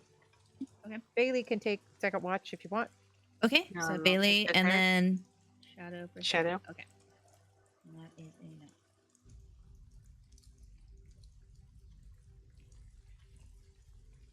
Okay. Be sure to mark down any rations you might be consuming right now from your supplies. And you guys have about... It is full nighttime. I would say you guys probably have like a few hours before the first watch needs to take place. If you wanted to study your items, any magic items that you might have found. Yes, that gem Okay. Yeah. and the potion, and I think I have another potion that I can study. Is it an hour for each, or can you do all of them in an hour? It's an hour for each. Okay. So I would say that you can probably get to know 3 items. There's about 3 hours. So let me know which ones you'd like to do. Am I the only one checking stuff out, or is somebody else want? I'd like to do the potion and the gem Okay. on the hours that you're not doing the potion and the gem. Oh. Well, if you want to take the potion, I'll take the gem, Okay. and then we can Share. do it at the same time. We don't need to look at each other's. But, I want to do the gem, see if the brass ring has any significance to it, and, What about the tooth? a previous potion. It says potion with green cloud. I think I found that in the, not in the Potions. drug den, but in the cult house that we first saw the squid face.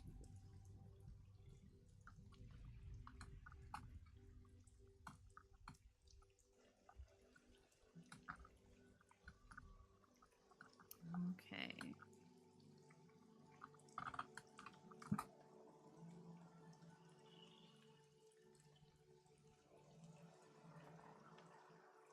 All right. Potion with green cloud. So the magic gem.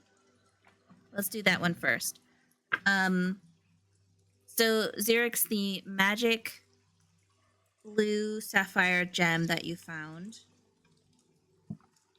you realize is containing an air elemental in it. You get the sense that this is a one-time use.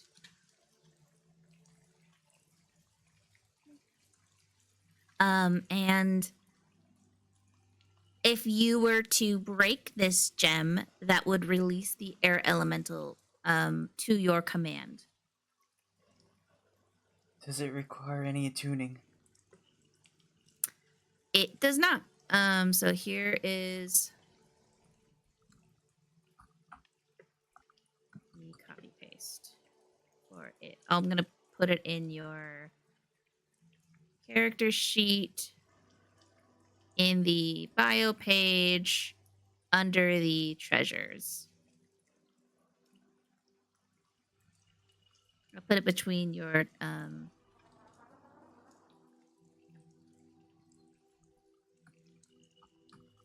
I'll just put it at the top. That's what I'll do.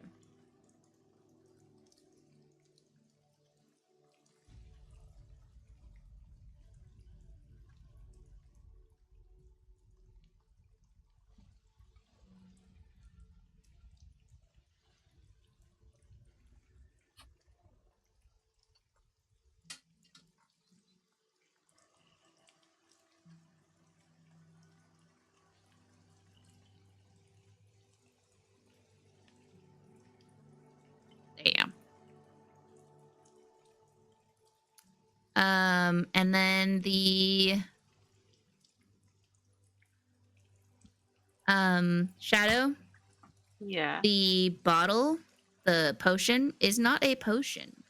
You Mm. realize it is a bottle of breath.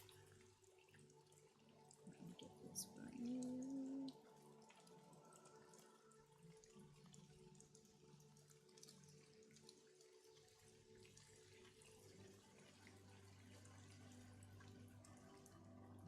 Potion. I mean, it is a potion, but it is an interesting kind of potion.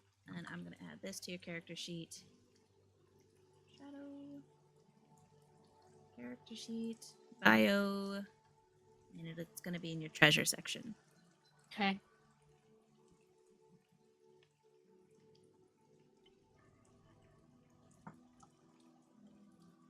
There you go. So this bottle contains a breath of elemental air. When you inhale it, you either exhale it or hold it. If you exhale the breath, you gain the effect of the gust of wind spell. If you hold the breath, you don't need to breathe for 1 hour, though you can end this benefit early, for example, to speak. Ending it early doesn't give you the benefit of exhaling the breath.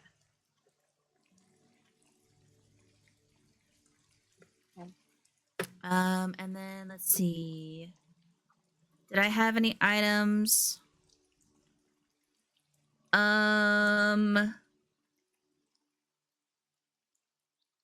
There was items, but they weren't anything that you need to study. I mean, I guess you could study to determine the worth of some of the treasure items. So, the onyx ring, whoever picked that up, is 5 gold. There were 5 silver rings, and they are about worth 1 silver each.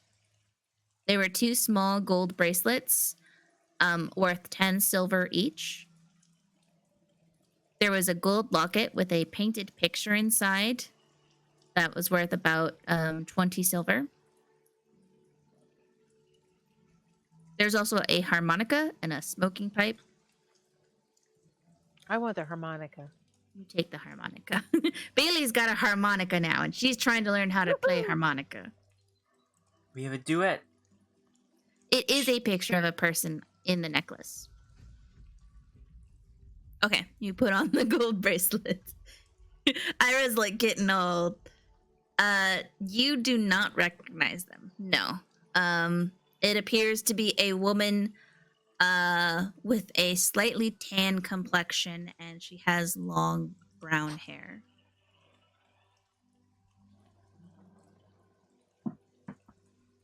Okay. Let's see. Potion with green cloud. Brass ring. Xerix, you recognize the brass ring is just a brass ring. It's worth about 30 silver. Woohoo! You're rich. And then let me look at my notes for this fog cloud. Was it the potion of?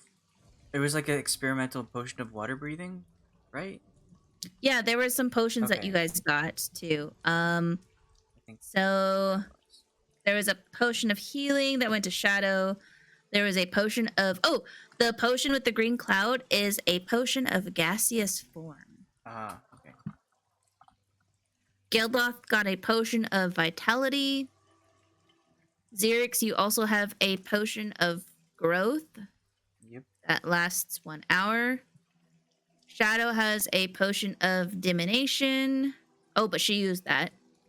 Then there is the Geldloth got a potion of heightened senses. It gives advantage of perception on for 8 hours. I got that. No, that was Geldloth who got the Oh. potion of heightened senses. Geldloth also get a potion of poison, and Xerix got a potion of flying. Just if you're looking. So, Shadow, you had gotten a potion of healing, a potion of diminution.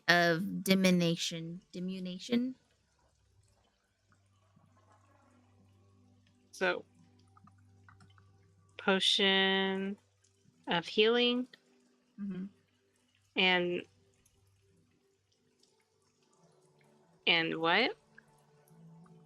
A potion of diminution. So making things smaller. Okay.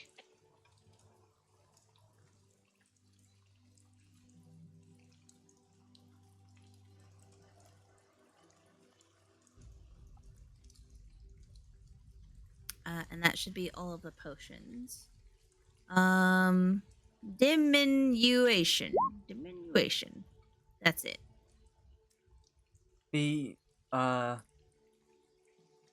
what does the potion of flying look like? What is its description?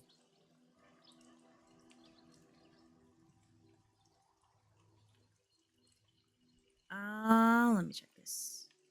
Because I have a potion with white impurities, but I don't remember getting the potion of flying. So I'm wondering if that's what that is.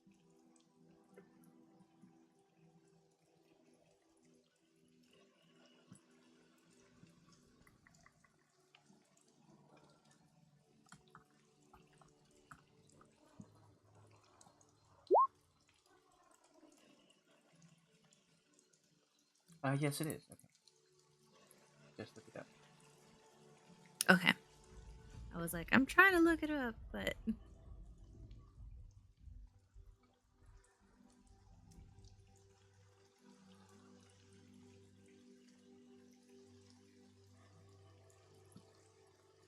Okay. okay. All right. And with that, we can call it here if you guys want. Or we can go through, and if you guys want to call it, I don't know how everyone's feeling. I'm actually gonna get off. It's about an hour past my bedtime. So Okay. Good night. I'm feeling tired now. Then we can call it here. Okay. And we will start the next session with the shifts. So we can. or Oh, good. watches. Shifts and rolling hit dice and all that. Getting the night's sleep if we manage to get a night's sleep. Okay. Excellent. If anyone doesn't have 3 attuned items, Ayre still has a cloak of protection that someone can use. I think that would probably be good for either Shadow or Bei-leigh. I already have a cloak of protection. I could use some more protection. Yeah, so Shadow could use it.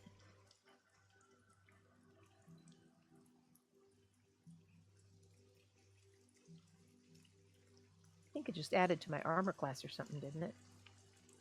Yeah. It gives you a +1 to saving throws as well. Ah, okay. Okay, so she gives it to Shadow. So let me add that to your character sheet, Shadow. Cloak of Protect. Okay. Good night. Good Good night. night. Okay.